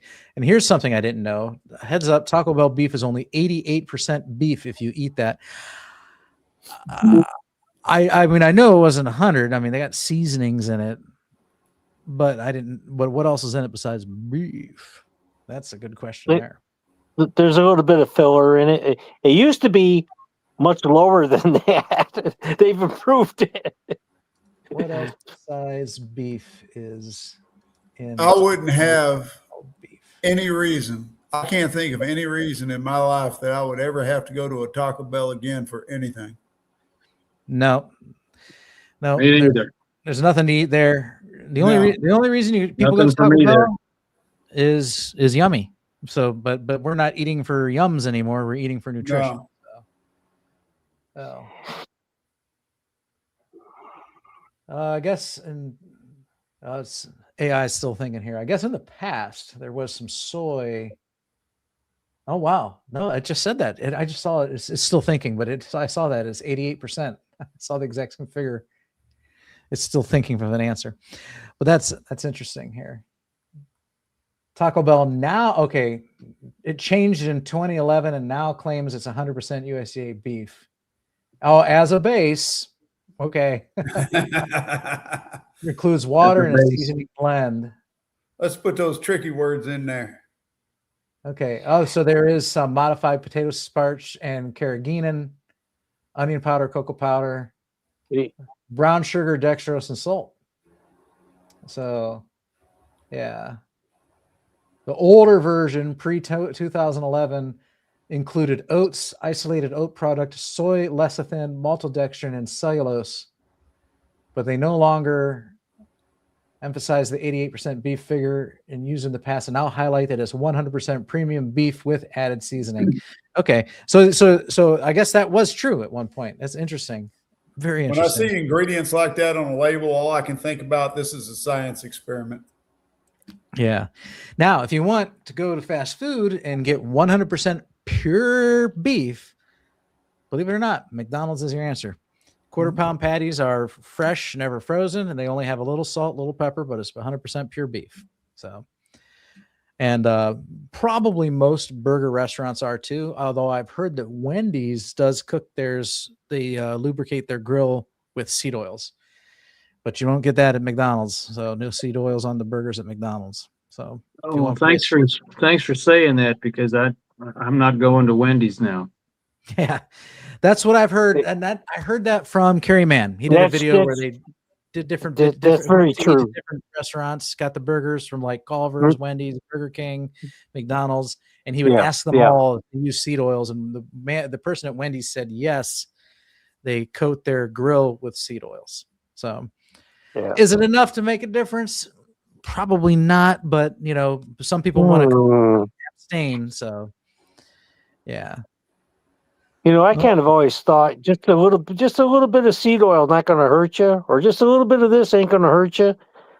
Then I met this woman who, she's highly allergic to gluten. Okay, extremely sensitive to gluten, and she was been sick from like the age 16 to 55. Been in and out of the hospital, and they said, "Oh, you got lupus, you got this, you got that." And one day she went in to see her doctor, and her doctor wasn't there. She had a substitute, and he says, "You ever been tested for gluten?" She goes, "No, I haven't." "Well, we're going to test you. I think that's your problem." Turns out that was exactly the problem. And it was like somebody went into the back of her and readjusted the dip switches, And her whole attitude to life, everything was just totally changed. All the issues, all the health issues she had disappeared, like that, in just a matter of days. Just getting rid of the gluten. And she found out she was just extremely sensitive to it, and it doesn't take much. And I thought, oh my God, I see this person only like once every 3-4 years, and she was at my son's wedding, and I'm going like, my God, how come you're so happy? And you're like a whole new person. She goes, I'm not sick anymore. And just so that's why I'm doing this lion diet. Right. We're all exactly. So what I was going to say was there's I make blanket statements sometimes. So like is if they coat like Chipotle is the same way, and Wendy's is now the same way. So they have a flat grill, and they instead of throwing butter on it, they throw like a rice oil or something like that on it, and then they fry their burger on top of that. You're gonna have a trace amount of seed oil. Is it going to kill you? Probably not. Generally, for most people, the answer is no. However, I do know certain individuals that even that trace amount of seed oil is going to give them gastrointestinal discomfort.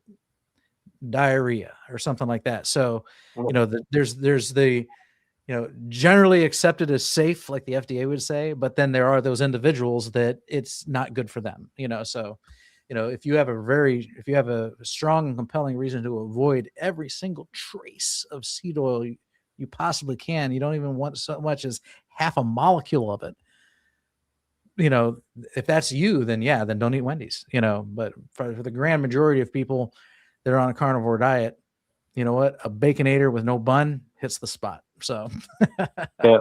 We have a Chinese restaurant around the corner from us, and I'd say everything in there is about $2 more than normal. But you could pick your oil that they cook with, and they don't use a wok. They use more like a frying pan. Okay, and so when you order, you pick your oil, you pick your fat, and now my son was a chef for over 6 years in some very decent restaurants. Not real cheap, not real expensive, and he says, every restaurant I worked in, he says, we got clean frying pans. They're all over the place. Got 10, 20, got 100, not unusual to have 50, 60 frying pans. He said, we can take a clean frying pan, we can put butter in it, we can cook anything you want. We can use any oil you want, do whatever you want. And he said, just ask, and we'll do it. And seafood is one of the cleanest things you can have cooked in a frying pan, because most seafood dishes are all individually cooked in individual frying pans. And if they're doing a lot of seafood, normally they'll have a lot of frying pans. Because I have a video of my son cooking 16 seafood dishes at once. Got 16 frying pans on the stove. And he's cooking 16 different meals all at one time. And you wonder why these guys are stressed out. Very interesting here. I am trying to find a comment to mark so I don't lose my place. Oh, here we go. All right.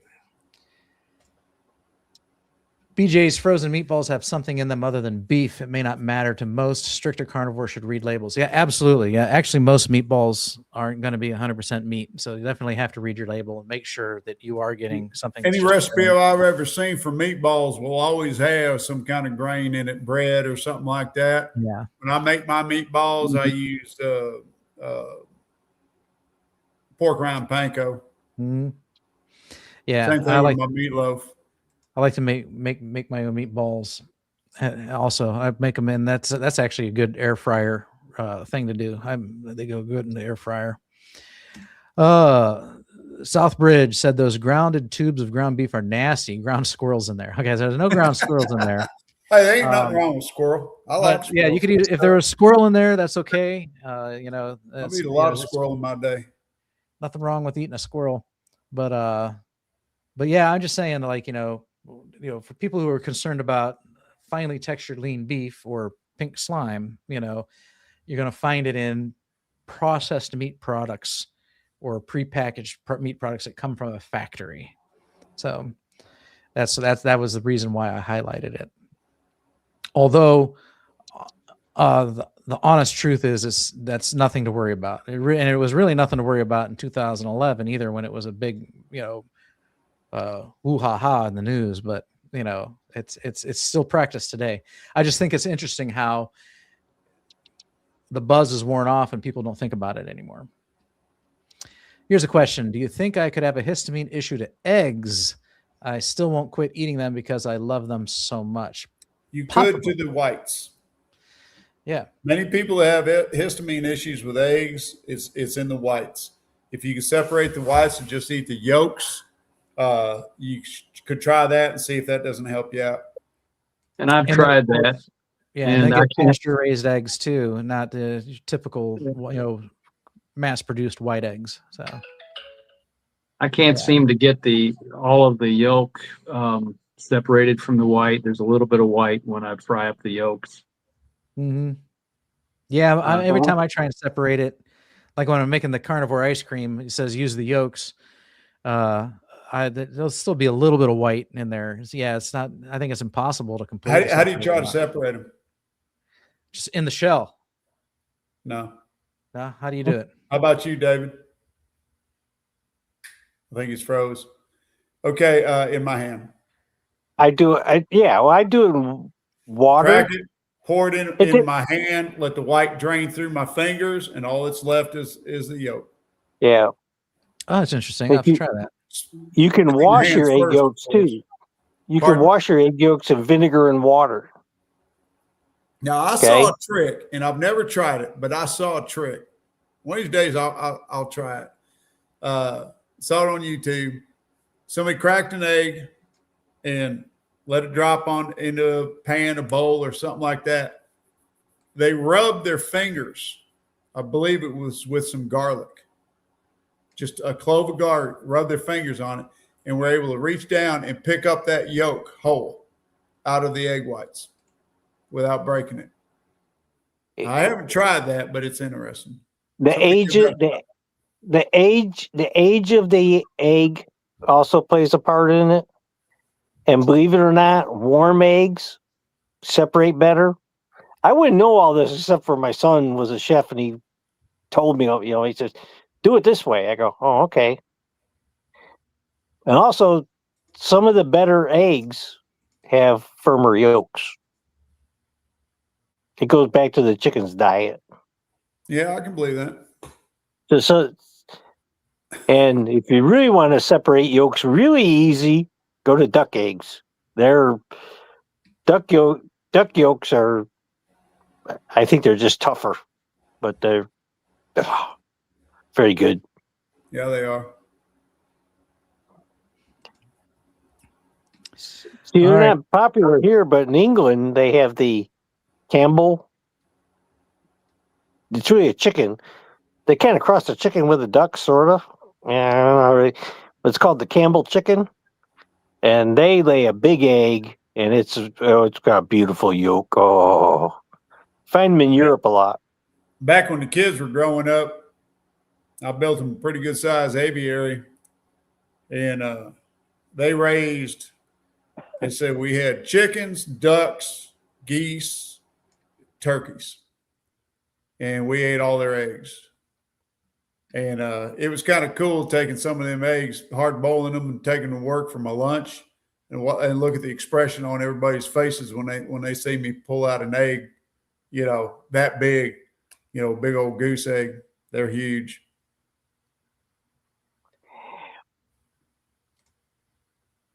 All right. Dave's trying to rejoin us here. There he is. There he is. All right. Sorry about that, guys. That's all right. Okay. Happens to me all the time. Oh, battery died? Getting low? Okay.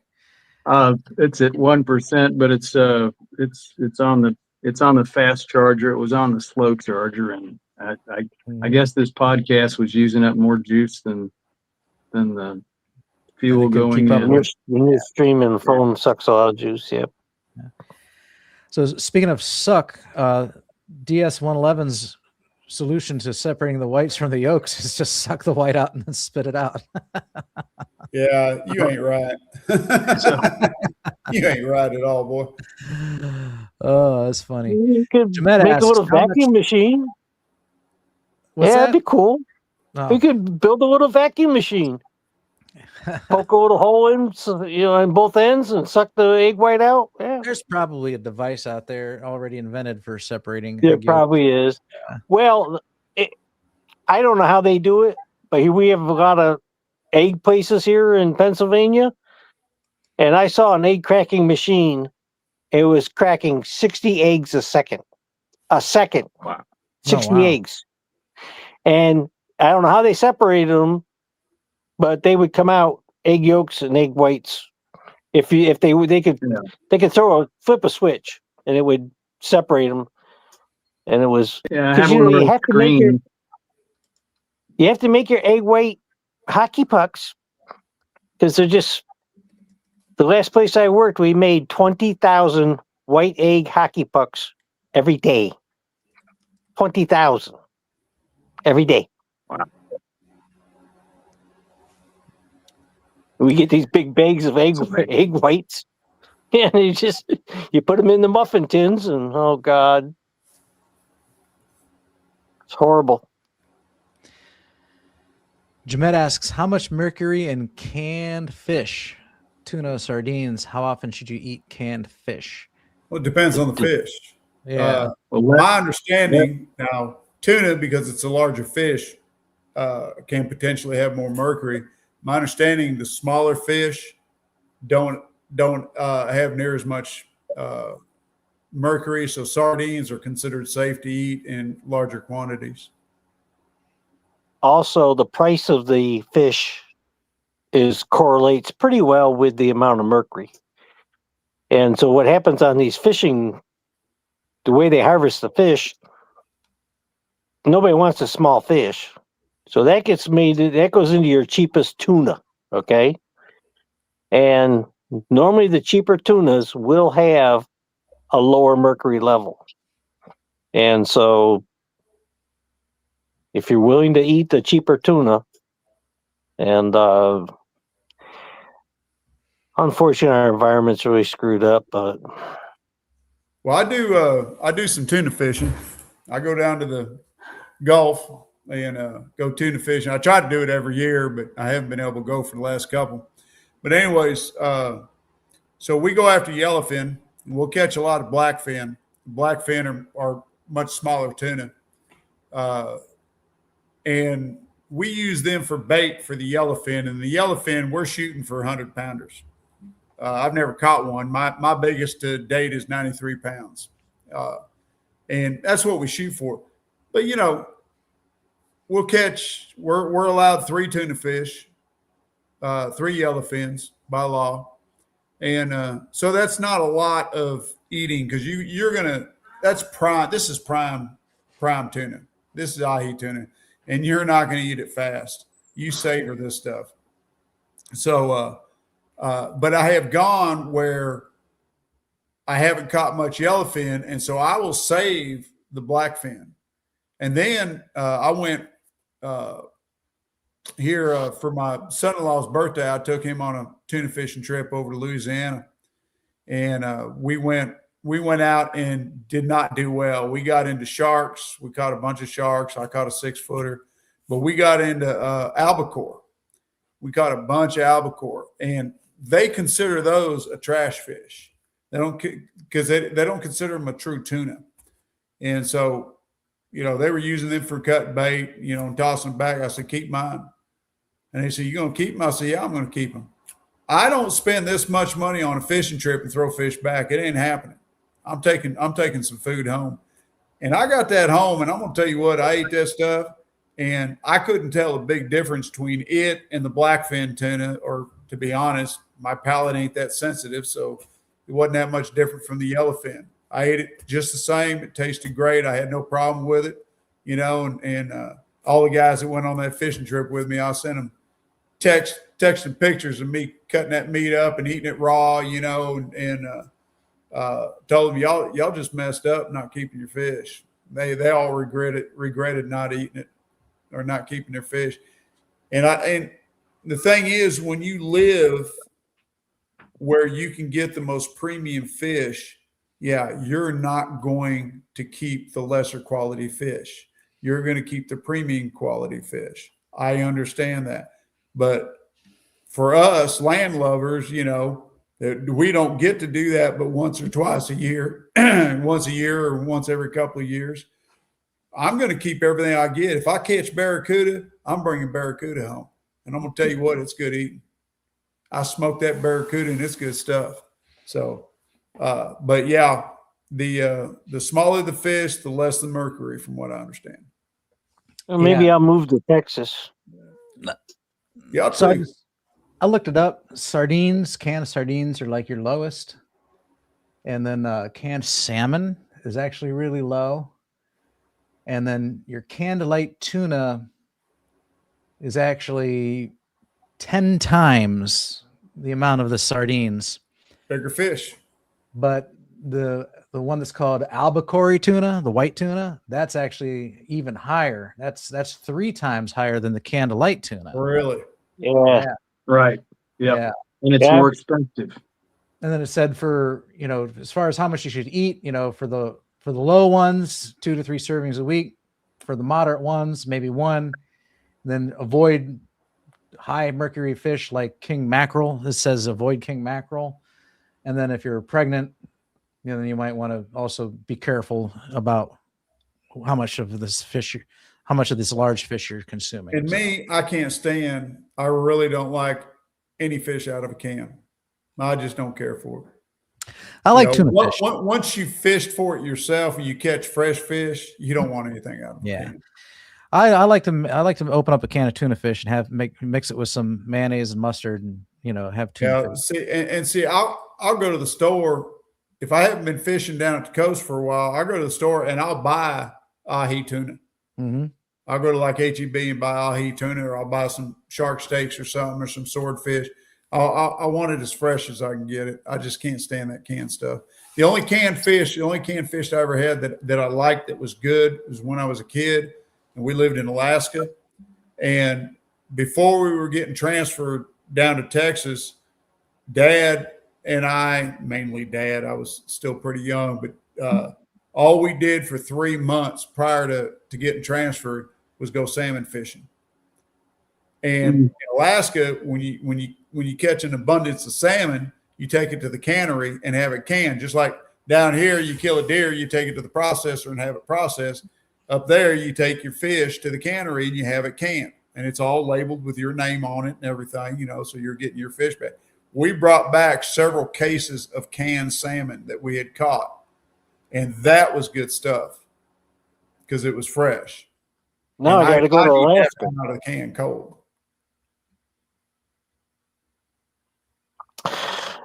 I buy the canned salmon and I add an egg yolk to it.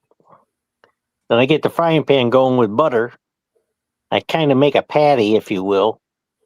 And I put just a little bit of chopped onion in it, or shallot, something like that. Maybe even a little garlic. And I fry them up in the frying pan in butter. And I do that once a month.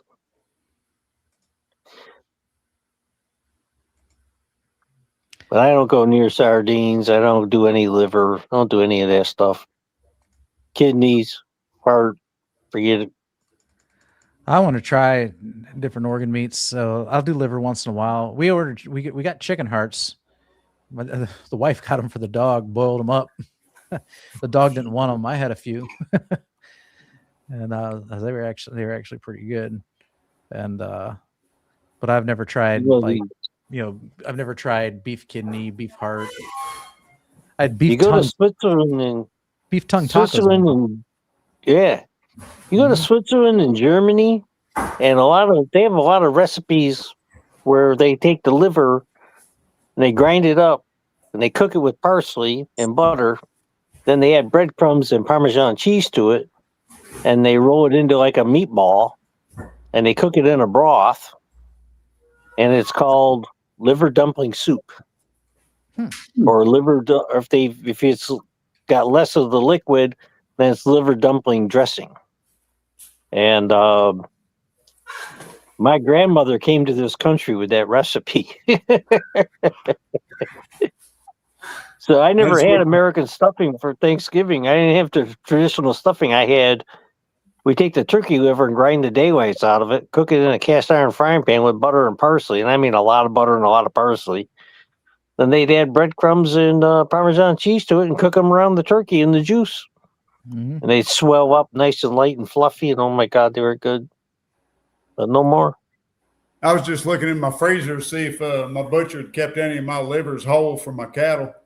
And I was going to bring one out and show you they're huge, but unfortunately he sliced them all up. So they're just in smaller packages now. We were talking about deer earlier. Jamette says Bambi and Rudolph can't eat deer. Eyes too sweet looking. It's funny. When I was a kid, my dad would go deer hunting, and so he'd come back and he'd have a deer in the back of his truck, and just to kind of mess with me because I'm like 5 years old. He's like, He's like, yeah, that's Bambi. I shot him. And then one year he's like, that's Rudolph. And I was like, no, it ain't, Dad. His nose isn't red. And he's like, well, that's because I had to cover it. I had to cover it in black soot so I could smuggle him out of the woods without people knowing what I was up to. Yeah, Dad. That's what that comment reminded me of. So my dad trying to pull my chain when I was just a little boy. Steadfast says, I never liked deer meat, only jerky my husband made. I prepared some for spaghetti and tacos the other night for my grands. Yes, they eat it. And I tried it again. It was pretty tasty. So yeah, I like deer meat. Venison is delicious. Deer meat tends to be lean. So like, down at my local butcher, you got which is called Duma's Meats. It's an excellent place. You can buy like deer sausage, but I think they mix it with pork or pork fat to They fatten generally do because it's so lean. They have to mix it with some kind of fat. I have, if I have it made, I have them mix in beef fat. Here's an interesting comment. Uncle Charlie, who was on screen earlier. And by the way, if you want to join us on screen, you still got time. We run till about 10:30, maybe 11 at the latest. We'd love to have you as our guest and talk to you. Wasn't he already on here? No, Uncle Charlie was. That's just a blanket statement to anybody watching. Oh, okay. Yeah, anybody who's watching, the link is pinned at the top. Go ahead and click on that and join us with your device. Uncle Charlie was on here earlier, and he mentions that's why cows don't eat broccoli and cauliflower, messes up stomach, and they got 4 of them, not 1. So I never heard this before. That's pretty interesting. A cow will refuse to eat cauliflower or broccoli. Yeah, I've never seen them eat it. Well, I don't grow cauliflower or broccoli on my place, so Yeah, I refuse to eat cauliflower and broccoli. I don't think people who grow it would really grow it with the intention of giving it to their cattle. no. No. I grew up in the heart of dairy country in New York State, and I'll never forget. A cow will eat the daylights out of corn. They love corn. And you can feed a cow a lot of corn, and guess what you're going to get? Not much. You're not going to get much milk out of a dairy cow by feeding it corn. They need high quality hay forage. Primarily alfalfa is the #1 plant that they like. And it's high in protein, so that's how they make the milk. And, I tell you, when those cows come in that barn and they got that, they only get a 1 gallon scoop, but we only give them a 1 gallon scoop of that corn. And we go right in front of their stanchion, right on the concrete floor, and man, they love that stuff. And you didn't want to get in their way when they were headed to get in there, and so all these little things you learn growing up on a farm, And I remember when I saw my first beef liver when we butchered a steer, I couldn't get over how big it was. Yeah, they're It huge. was huge. They are huge. Yeah, I feed alfalfa to my horses, but I don't feed it to my cows except as a treat. They don't get it regularly. It's too dang expensive to feed them. Now, when they got grass out in the pasture, they can eat. It's not the best forage for beef cattle. Oh, they need a certain percentage of it, but it's not a. Yeah, like I said, I give it to them as a treat. Yeah, well. Our next comment here, Jeff, we're going to break your heart, but Southbridge Fight Club says he's a dude. Yeah, I saw that. So it was his wife that was telling him what to say about me. I'm Right, sure yeah. it has to be, please. Uh-huh. Him and his wife sound like they're a hoot. Yeah. No, like I said, the comments were entertaining. He was clever. Yeah. Alexis Jones loves butter. I can eat it right out of the fridge now. Yeah, so can I. As I talked about, I got bite marks in my butter. And then I'm a fan of butter bites. I don't make them very often, but anything that takes a lot of work, I just don't do. So I'm a heat and eat, grab and go kind of guy. You talking about simmering the butter until Till it's brown. Yeah. Yeah. Milk solids turn brown. They toast up. Yeah. And then you can. My daughter made me some for at Christmas, and I don't think she cooked it long enough. Mm-hmm. I don't think she browned it long enough. I did that And once. Yeah, They were gotta good. keep, yeah. Yeah, they're good. Carnivore Whisperer says they sell Malden salt at my Costco. You know, I went and toured a Costco the other day, and that's one thing I noticed that they had Maldens there. We ended up not getting a membership, and the reason for that is it's a little out of the way. Sam's Club's closer, and a block from Sam's Club is BJ's, and their membership was $15, whereas Costco wanted 65 or 130. And I already got this. I already got the hookup with Sam's because I got the Sam's Club MasterCard. I earned Sam's cash for using that card everywhere, and it's just my advantage to go to Sam's, and then BJ's kind of makes up for the things that Sam doesn't have that I want, like my Polar water and my Saratoga water. BJ's had it, so the Costco price was a little better. The things that I can get at Sam's is better priced at Sam's than at BJ's, but then there's things that BJ's carries that Sam's don't, that usually have to get at a regular grocery store, but it comes in a much better price point at BJ's. So for $15 annual membership, that was worth it. So between the two, that's how we do our weekend shopping now. We hit Sam's, then we hit BJ's, and then we go home. So Does BJ's have the meat department? Yeah, and BJ's has a deli. So with someone working there, so you can have your beef bologna or ham or cheeses sliced and get the exact amount you want too. So I Sam, started like these 2-pound packages, you know. Yeah. I started a buying club. We now have 6 members. We meet once a month. Mm-hmm. And so somebody in the buying club has a Costco membership. Mm-hmm. So if there's something at Costco we want, we can get it. And just to give you an example, we buy chicken wings for $1 a pound. Mm-hmm. Wow. And it comes in a cardboard box, and there's 8 5-pound bags in there. Mm-hmm. Where do you get really? We get it from it's just a bulk food store. Okay. All right. Okay. A lot of the Amish shop there. We just went in and, we said, we told them what we were doing, and they gave us a price list. And we get chicken thighs for their bone-in, skin on, frozen, and they come in like I think a 2.5-pound bag, and I think they're like $1.29 a pound. Really, really cheap. And anyhow, this is working out really, really. We're saving a bunch of money. I would never go buy 40 pounds of chicken wings. What are you going to do with 40 pounds of chicken wings? Crying out loud, you have to, You got a lot of chicken wings. But there's ways to cut your cost, and now I have access to Costco. I've got access to all these places, even though I'm not even a member.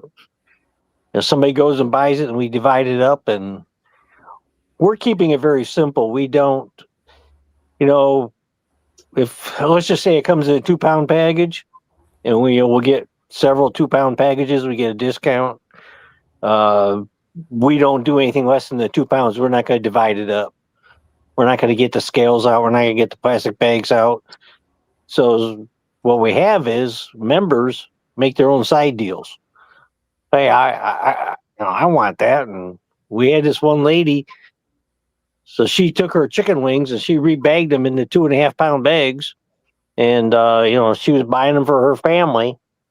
Or I guess she had a couple sisters or whatever raising family. And so you take it home, divvy it up, and go that way. But we're getting this one place that we looked at. Oh my God. I can't eat this stuff, but they had California jumbo raisins. These things were huge. They have big cashews. I mean, these are choice cashews. They're huge. Sweet as, oh God, they're so sweet. We don't, most of us don't eat any of this stuff, but It's but a little buying club, you know, with the prices, you could save a lot of money. And I mean, chicken wings in most places are $3.50, $4 a pound. Yeah, $1 a pound is pretty good. I mean, you go to a restaurant, it's $1 a wing. I mean, or more. they're Or more, yeah. what I really like these ones. They're not small, they're not big, they're kind of medium size, and the drumsticks tend to be a little on the heavier side. They're when you cut a chicken wing off the chicken, you can grab some extra meat out there. You can make a meatier drumstick out of the chicken wing if you want, if you're skilled with your knife.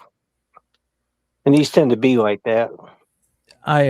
So when I go out for wings, I actually like the drumsticks better than the wings. So so me and my wife will go out for wings every once in a while, and we'll separate them. She'll get all the wings, and I'll get all the legs. So She gets those are flats. Yeah, yep, yeah. I like them both. Yeah, I mean I can eat them both, but I just prefer the legs. So, all right.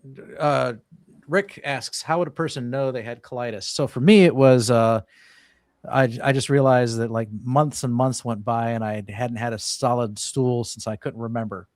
And I was going multiple times a day and it was always liquid. And just like Bride's Biscuit says, following you, yeah, I had the abdominal pain and cramping and so I knew something was wrong. So I think I noticed it for months. And then I was out having margaritas and Mexican food with my parents, and I brought it up. Like, man, something's wrong with my stomach because I haven't had a solid stool, and I don't even remember how long. And my dad, he's like, well, why don't you go to a doctor, son? I didn't have any insurance at the time. So I was always leery of going to the doctors. And so I actually postponed it. And the following year is when the Affordable Care Act passed. And at the time, Obamacare was an Obama send for my family and I. My wife was having issues. I was having issues. We were finally able to get affordable insurance and we got ourselves checked out. I had ulcerative colitis. She had fibromyalgia, and we started getting taken it cared for. And then, but that was then, and over the years, that whole program went down the toilet. So now my wife's got insurance through her job because the marketplace is absolute garbage and a ripoff now. But when it first came out, the first year or two, it was a good stuff. So it changes every year. Well, what my thing was like, the plan I would get, would retail for like, family of four, like $1,300 to $1,500 a month. But after my subsidy, I would pay about $400 a month. I could afford that. But then the next year, you'd go shop the marketplace, and here the plan I was on now went up $200. Well, I can't afford $600. I can afford $400. So then I would downgrade to another plan, and the next year that plan would go up $200. I'd have to downgrade again. The next year, downgrade again. The next year, downgrade again. And it got to the point where like I'm paying $400 a month, and they're not going to pay for anything until I meet this annual deductible of like $14,000 or something. And I was like, this is what's the point? You're just throwing money away now. And from what I understand, I've been off of it for 10 years now. From what I understand, it has continued to get worse and worse and worse and worse and worse. So it's the difficult part of being self-employed. Yes, it's my daughter and her family. They got 4 kids, mom and dad. They went to a catastrophic healthcare plan, and it only pays the really big bills, and all the like doctor's visits and all the normal doctor visits. And even if you go to a specialist, you pay cash, and you do get somewhat of a discount. But she told me she takes a kid to the doctor just for a wellness check. It's $140. But that's cheaper than Their insurance bill for this year, for 2026, was about, I think, $24,000. Ouch. And last year, I think they paid, I don't know, 14, 15,000. And That's a significant jump. well, when you're self-employed, you got to charge enough that you can take care of your family and take care of them in a proper manner, Yeah. And Yeah, I'm self-employed, but my wife works and carries the insurance, which is good, so I don't have to deal with it now. And but like I said, because I used to have to shop at the healthcare marketplace, and like I said, that was my experience. Every year it got worse and worse. The coverage was worse. Yeah. You were paying money for nothing. And yeah, and like when I graduated high school, but back then, 18, you're off your parents' insurance. Now you can be on it till you're 26. But back then, 18, uninsured. So 18 to 35, I had no insurance. If I got sick enough that I needed a doctor, I went to the doctor and just paid out of pocket. And that was cheaper than paying for insurance. As long as nothing catastrophic happened. The only time I had something catastrophic happen was I tore this bicep tendon, and I never got it repaired because that would have been like a $35,000 surgery or something that I didn't have. So I just dealt with it. well, a lot of times, and my daughter figured this. My daughter, a medical doctor told this to my daughter, and definitions may vary from state to state. I don't know, but where she's at, they call it a community hospital. It's different than a regular hospital. And they have, if you go there, if you go in there and talk to them, they have, tell them what your healthcare needs are, and they can look at your income and price it accordingly. Okay. Mm-hmm. And she was surprised how many of the things they get for not free, but very low cost. And one of those things they get is the WellCare kid check, once a year, once a year they like to see your kid, measure their height and weight and blah, blah, blah, and all that stuff. And so they're a community hospital. And I think it's a couple of towns over. It takes them about 25, 30 minutes to get there. But they go to that and that's how they're doing their health care. And it's very difficult. Yeah, let's see here. All right. I'm just starting a comment here. 16 comments in the queue I've got starred. Rick says, when I tried a plant-based diet, I had diarrhea every day. So, and I talked about the salad and ranch experiment. I haven't done it yet. And obviously Yeah. I haven't done it yet, and I won't be doing it in January. So we'll have to probably wait till February, maybe. But I started thinking like, salad, diarrhea. And now I'm wondering, is it the salad or is it the seed oils? We talked about that a few weeks ago, and I'm going to try that. I'm going to try and just decipher which one it is eventually. So, but I could see it being the plants. Here's something. Cranky Carnivore Cutler says, Jeff is going back to the constipation issue. You may benefit from Cascara sagrada. I saw that when he first posted that, and I wrote that down. I'll be looking into it. I appreciate it, Cranky. Yeah. All right. I want to make sure you didn't miss that. And by the way, Jeff, there's some YouTube shorts that you're featured in that have some comments directed towards you that you haven't replied to. I can try and find the links to them and send them to you too. All right. Taco Bell has pork rinds, I think, if that's what they actually are, coated in sugar. So actually they're not. You're probably talking about the cinnamon twists. And those are actually, believe it or not, noodles. I used to work at Taco Bell. So imagine macaroni and And what they do is they take the macaroni, they pour it in a French fryer basket, and they lower it into the oil and fry it at high temperature, and it swells up and turns into those cinnamon twists.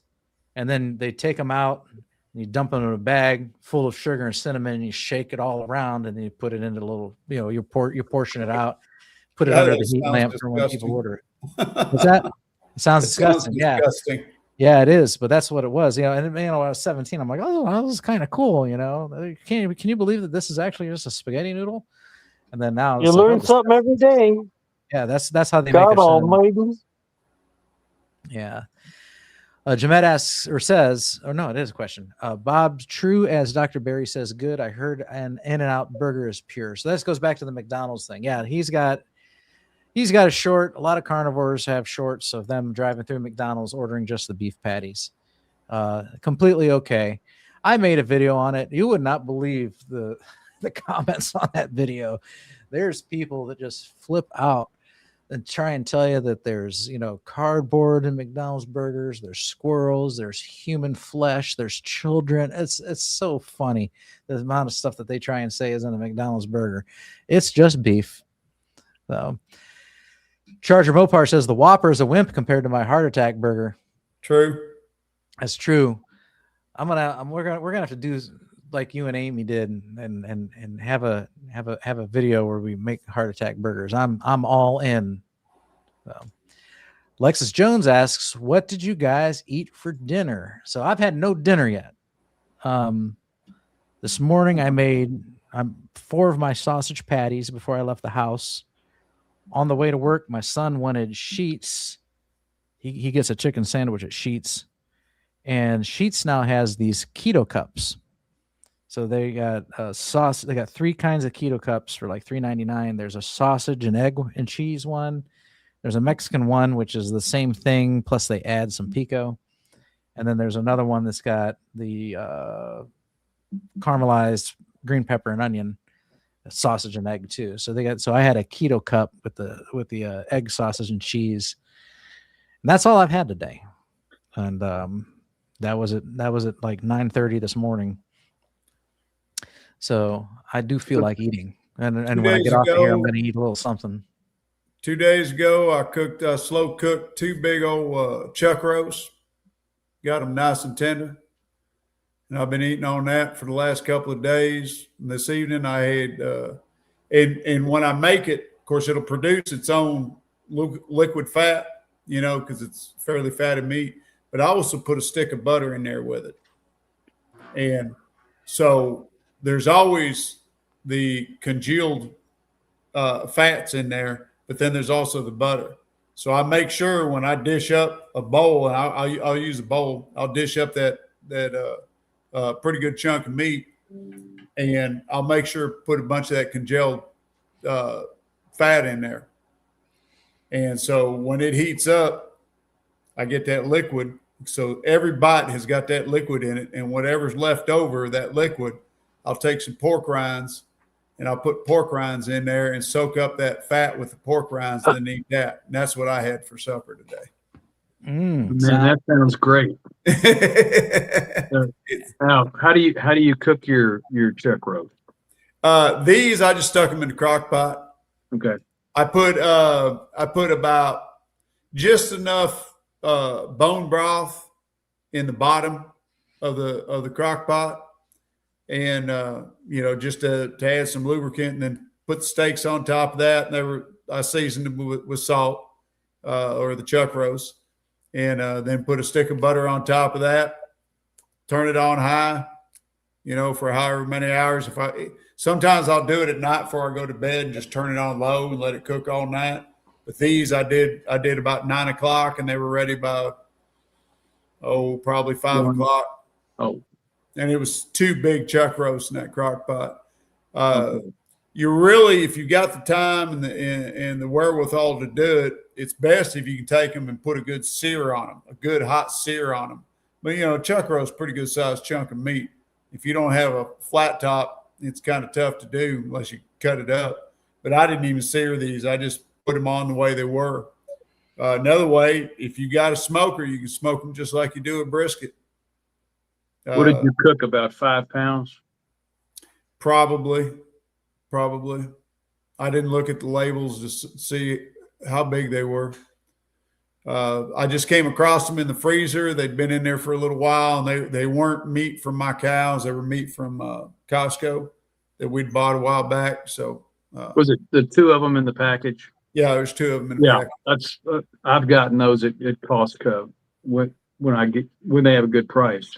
Right. They had a good price on these when we bought them. We stuck them in the freezer, and I'd forgot all about them. I just need to make some room in the freezer. So how about you, David? What'd you have for dinner tonight? I had two burgers earlier, 73.27, and then I had 8 ounces of ribeye. I sliced a ribeye in half, and it was, gosh, 1.5 inches thick, and that was off of one of my Christmas roasts, and I put that on the grill. So I've got 8 ounces in the refrigerator for tomorrow. So 8 is, I guess that's 24 ounces of beef today is what I had. And no, for the first time in 4 days, I did not have any bone broth. So I just had my water and the beef today. All right. How about you, Paul? What'd you have for dinner? My meal today was I had 4 ounces of bacon before cooking, so it's like 3 strips of the thick cut, and then later that grease did 2 chicken thighs and a pork chop, and with the bacon I had 4 eggs with cooked in butter, and I was about done then, and I haven't been hungry all day. I eat. One thing I do sometimes is I'll eat, like I ate this morning about 8 o'clock. Now tomorrow I may be 12, 1 o'clock. Then maybe the next day be 5, 6 o'clock. Then the next day I might almost skip it. Okay? So just pushing the fasting window a little bit. I don't go much beyond, instead of being 22 hours or something like that, I get to about 25, 26, 27 hours, and you lose 1 meal a week. You wind up not eating 1 day a week or something. So just fighting the battle. When you inject insulin, it's so easy to pack the pounds on. So just that's my struggle now. All right, Lexus, if you're still on, what did you have for dinner? All right, very good. We've heard a lot of people talk about their dinners tonight. A lot of good, tasty things that have taken place in the chat. All right, so we were talking about seed oils earlier. Rick says a trace of seed oils can give me diarrhea, and that's what I was talking about. I said for most people, a trace of seed oil is probably going to be harmless, but I do know people who can go to a restaurant, ask if they cook their steak in seed oils or butter, or say that they don't want seed oil, their steak cooked in seed oils, have it cooked on a grill that may have been in contact with seed oils. They'll eat the steak and they can tell, not necessarily when they eat it, but they can tell by their bowel habits an hour or 2 later that steak probably had seed oils on it. So I know people that are that sensitive to even the trace amount of seed oils that they can recognize it a mile away. And and Rick here's one of them. So some people that trace of seed oil completely obliterate their digestive system. Other people, it ain't no big deal. So for me, it hasn't been a big deal. I've gone from the standard American diet where what do they say? Seed oils constitute like 55 to 70% of a person's daily caloric intake. I mean, that's insane when you think about it. If you're eating processed, Sure is. What they're saying is like the Doritos were cooked in a seed oil. Right. So that becomes part of that 55%. Right. Yeah. The No, I get seed it. oils, so it adds up. That's how they're adding it up. I think that's what they're doing. Sure. It's not like they're just pouring seed oil in a glass and drinking it. No. I don't think that. How much of Yeah, it's people get so I grew up as I went to college for engineering, so I have a trained mind on how to think logically. No brag, just how I was trained, and so many people just seem to not be able to think, and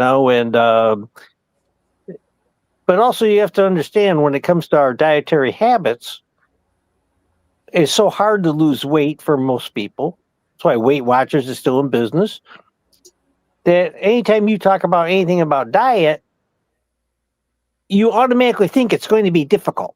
Okay? Like maybe they'll say that you need to drink 8-ounce glasses of water a day. Well, somebody who's looking at that as being part of their diet, they may think, I got to drink 8-ounce glasses in a row? Because they got this mindset it's going to be difficult. And it would just attitude has a lot to do with things and how we think about things. And not in a row, in a day. I know, but they think it's supposed to be difficult, so their mind goes to what's the most difficult way to drink 8 glasses of water? Drink one right after another. Oh, I can't do that. Could you drink one every other hour? Yeah, And your coffees and your teas can be counted as water because you know what it mostly is. Yeah. Water. Yeah. So here we go. Most of my water is coffee.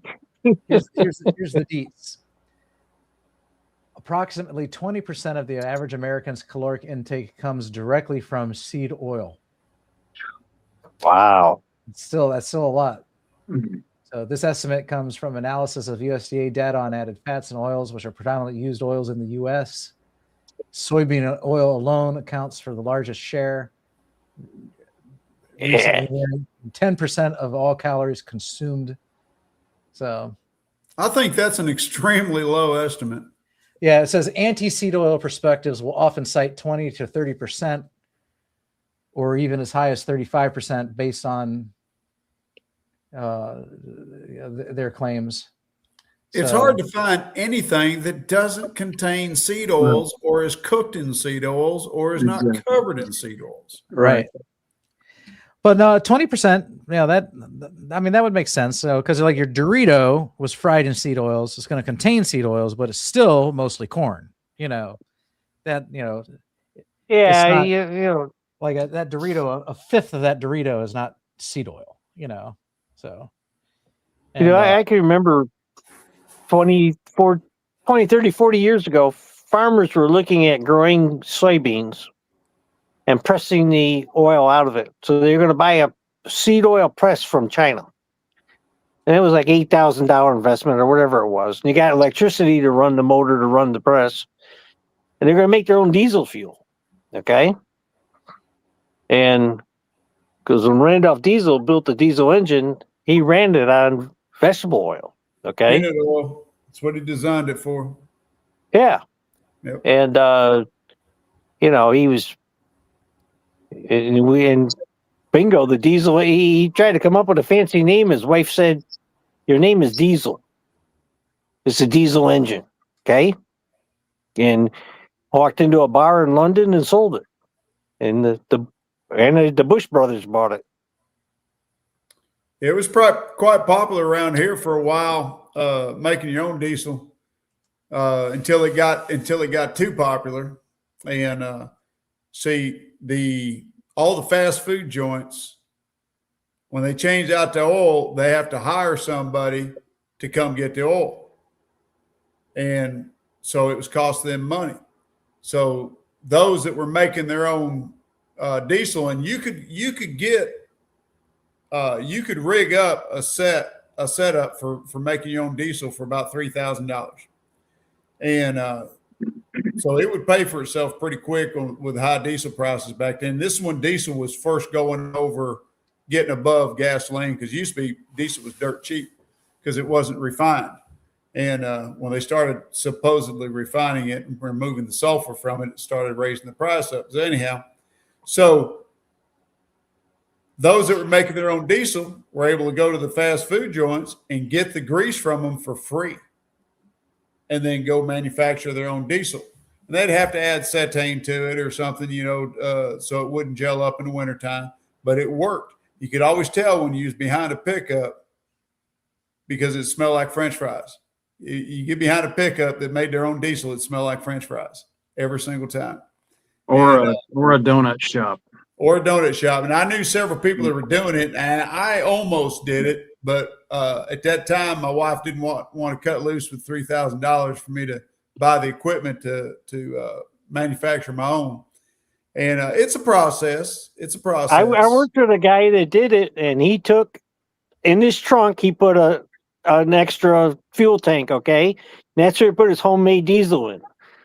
And his car was a diesel, so he would start out on the regular diesel fuel, switch over once the engine got warmed up and the fuel got warmed up, okay? And he'd run the French fry grease going down the road. Well, he started yapping about it all over town, right? And how he was just, driving around, run nothing. The EPA went to his house and shut him down. You're only allowed so many gallons.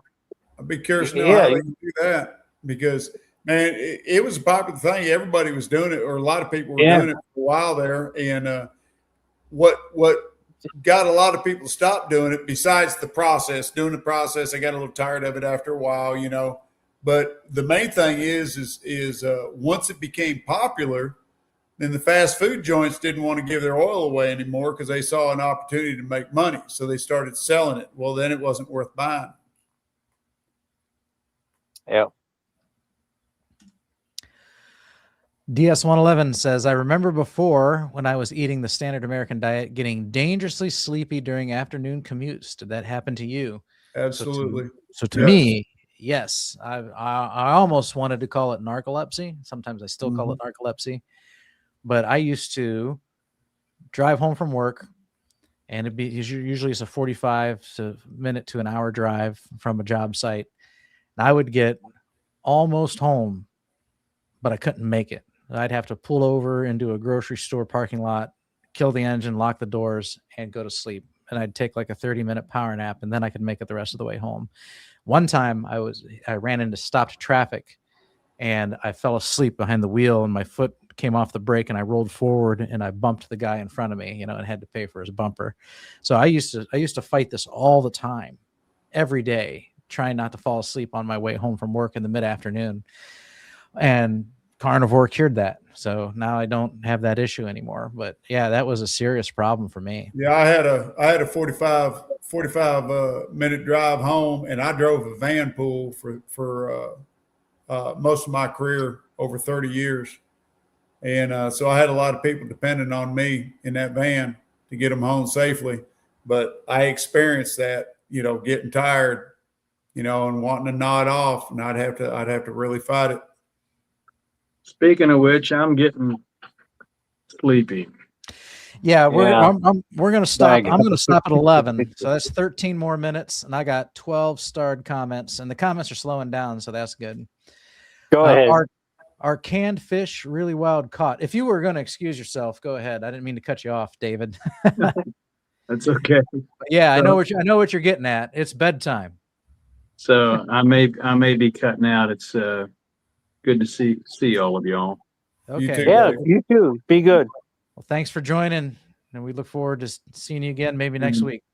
Yeah, glad to see everybody in Tell us how that lion diet's going for you. Yeah, I look forward to reporting on it every week and All right. on my progress. Anyway, go ahead with what you were saying. Okay. Jamet asks, are canned fish really wild caught? I don't know. I just trust what's on the can. If it says it is, it is. So Yeah. the can, most products I buy, it'll tell you farm raised or wild caught. They put those on the labels, and I think they have to be accurate. DS11, I'm not too interested in eating tuna because even though I can substitute the mayonnaise with cottage cheese, oh, that sounds disgusting, I'm still going to want the white bread. I don't like cottage cheese. I don't want the white bread. I can eat it out of a bowl. I use avocado oil mayonnaise, and but I put it on egg life wraps. So egg life wraps, slice of cheese, and then my tuna fish mixture, and I'm good to go. So that's the way My I wife eat will make a tuna salad, it. and I'll eat it with pork rinds. Oh, that sounds good too. Yeah. Eat it like a dip. Yep. That's a good idea. And if I don't make the mayo myself, then she'll use that avocado oil like you do. Yeah. But sometimes I'll make my own oil or my own mayo. So when I toured Costco had an avocado oil mayonnaise. I was happy to see that. Sam's don't, but BJ's had an avocado oil mayonnaise too.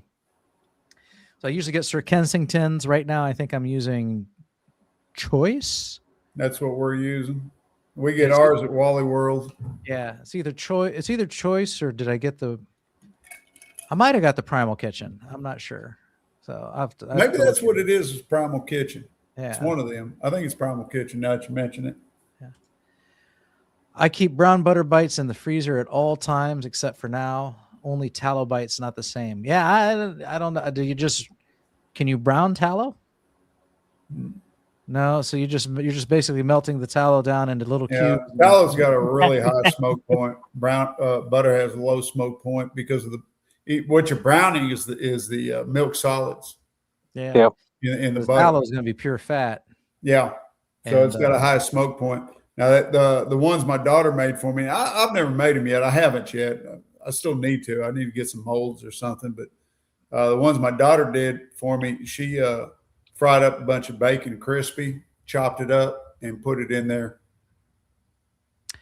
Yeah, that's interesting. Tallow, I had tallow for a while, and I took a chunk out of it and bit into it like I did the butter, and it was kind of boring.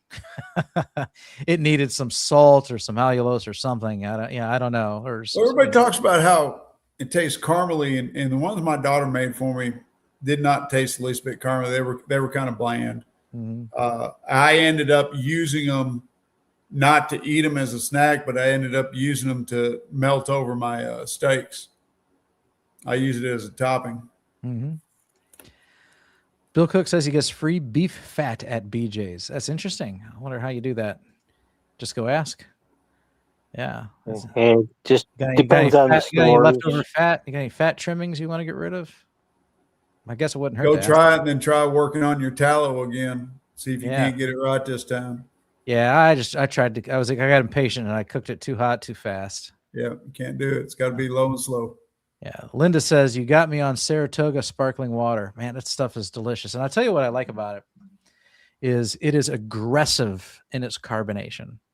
So that's what I realized. Like the Saratoga is aggressively carbonated. Topo Chico is also aggressively carbonated. And those are mineral waters too. And I think I don't like San Pellegrino because it's not a mineral water. I think it's just carbonated tap water, but it's not as carbonated as the others. And so like right now I'm drinking Polar, and the same thing. I don't really like LaCroix. I don't like Bubbly's okay.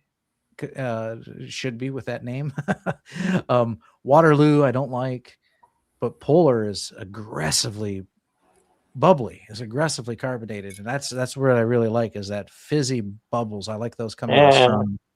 I looked at them this week in the giant grocery store. I saw the Saratoga and I saw the Polar. Mm-hmm. I didn't buy any, but I'm thinking about it. Yeah, and maybe now it could be maybe it's an acquired taste, and now I've acquired it because I've finally ditched the soda. You know, because I was a Diet Coca-holic, then I was a Diet Mountain Dew-aholic, and I would try and drink Bubbly or Waterloo or LaCroix, and I'm like, you know, I'd rather have a artificially sweet tasting soda. And now that I've quit soda, you know, I'm enjoying. So maybe I've acquired a taste for water. Maybe I could go back now and try the LaCroix, try the Waterloo. Maybe I would like it now. Whereas before I just hadn't developed the taste for it yet. So So you might buy some and crack it open and take a swig and be like, "What on earth was Bob talking about?" Oh, it could happen, you know. And I think I've just acquired the taste over time. But Saratoga is what won me over. Amazing stuff. So where And does that yes, come from? Where does Saratoga come from? New it's York a State? spring. It's a spring somewhere. Yeah, it comes out of the earth. In Saratoga, New York, maybe? I don't know. So It's in the Adirondacks. I looked it up before, but I'll look it up. All right. Yeah. And then those bottles are too big, doesn't it go flat? Mine don't, but I'll crack open one of those bottles and I'll consume it over 2 days. You know, so I pack it away fast. DS11 I'm gonna also try one said, tomorrow. one good thing about restaurants where you can pour your own soda drinks is you can get carbonated water, usually out of the 7-Up or Sprite, by finding the little button. I'll have to look at that on a pop machine. But when we go out for open mic night at the local bowling alley, which is where we'll get wings, and but like I used to get like a rum and Diet Coke. I won't do that now because of the phosphoric acid. Or I would get a Kentucky bourbon. I love Kentucky bourbon, but last several times I've tried to have a shot of alcohol, I get cramps, so I haven't been having any alcohol anymore, and because of my kidneys. And so last time I went there, I'm like, "Man, you got nothing I can drink." And he's like, "Well, you want a club soda?" And he just poured water into the machine and threw a lemon on the side. I was able to squeeze into it for a little flavor, and yeah, that tasted as good as the Polar or the Saratogas. So yeah, that's a good tip. I'll have to look for that just to get the soda water. Steadfast. I was talking about insurance. Mine alone increased $350 just for you. Had to downgrade to a bronze plan with $100 copays and crazy deductible. Not able to get a self-pay estimate if you have insurance to even compare. So yeah, I have nothing positive to say about healthcare in the United States. So it's not that much better any place else in the world. I'll tell you that right now. I don't know that, but I do know that in the United States, that's between the doctors pushing the drugs and between the nutrition being a bunch of lies, and between the health insurance being a racket. I was on Facebook in Denmark, and they got socialized medicine there, and these people were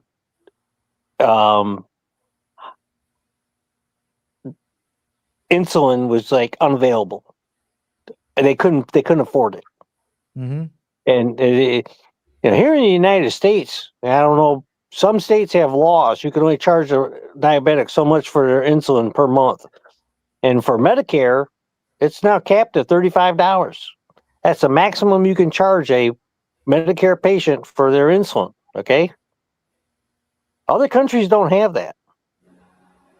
And in some countries, like Denmark, I typed in, I says, "Don't you guys have generic type insulins?" And they go, "No, we don't. We have the brand name.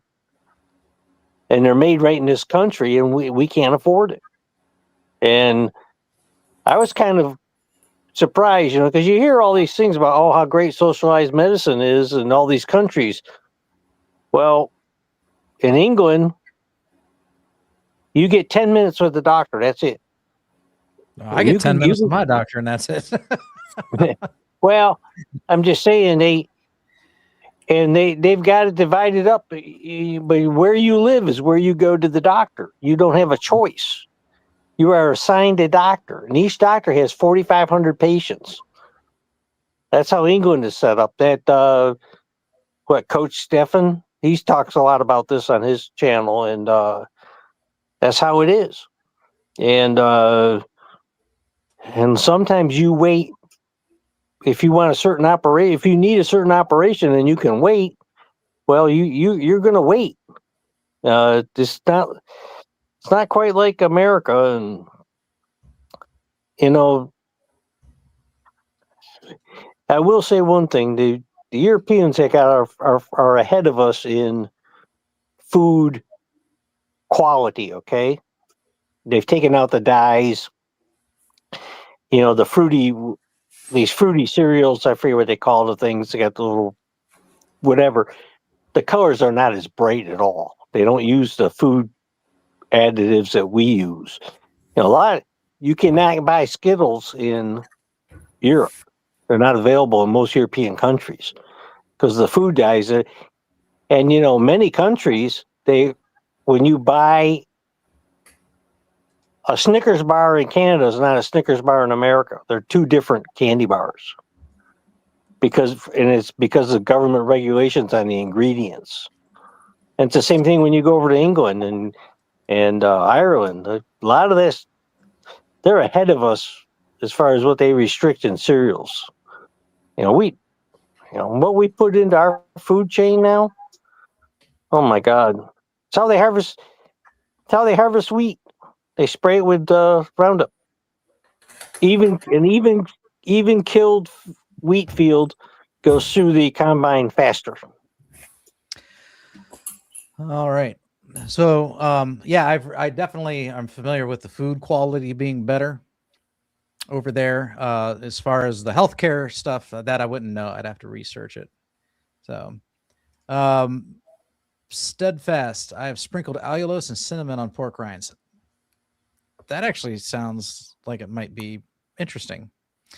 If you want a sweet taste and you're okay with cinnamon. So allulose, I can't really take a lot of allulose. The allulose will send me to the bathroom. So, but that does sound tasty. So if you're keto, that sounds like a nice keto snack dessert. Steadfast also says that she is sensitive to seed oils. So yeah, so there's people that are sensitive to seed oils, and you'll have individuals that are sensitive to oxalates, and other people can eat oxalates in varying amounts, and it's not an issue for them. So, we're all just like Jeff repeatedly tells us probably every week, we are all built differently. What worked for one doesn't work for another. And, you gotta really, do your own experiments on yourself to find out what works for you. And that applies to the seed oils just as much as it does to your carbohydrate tolerance, how much fat you can consume. I mean, all of those things, Bride's Biscuit. I'm just rushing through these because we're hitting 11. And then I want to check on the ones that I haven't seen that have come up recently. McDonald's French fries have sugar in them, and the salt used on the fries has additional salt in them, additional sugar in it as well. Okay. So yes, that is actually true. They add sugar to the fries. So that gives it its golden brown color. So I do know that is accurate. But the worst thing they have in them is potatoes. Yeah. Potatoes, deep fried in seed oils. It's no bueno. So don't need no root vegetables. There we go. All right. Let's see here. All right. Last 17 comments here. Let me look and see what we have here. Rick says he set up his truck to run on seed oils for free. That's interesting. He's got a diesel. It makes me think of Back to the Future, where they put in the DeLorean, they put like the banana peels and all this other trash in there and converted into fuel.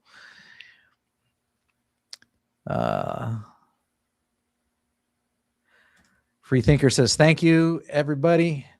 Bob, Jeff, Paul, and David. Have a great night, everyone. You too.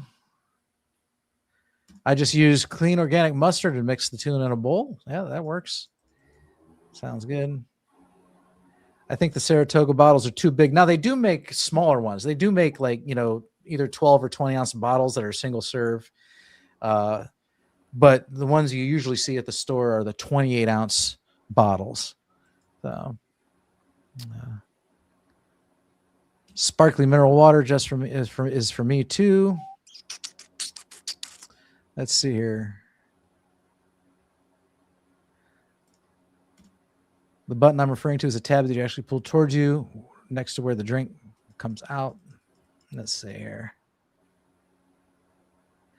Around here, Skittles is slang for illicit drugs. Yeah, I believe that. I've heard that before too.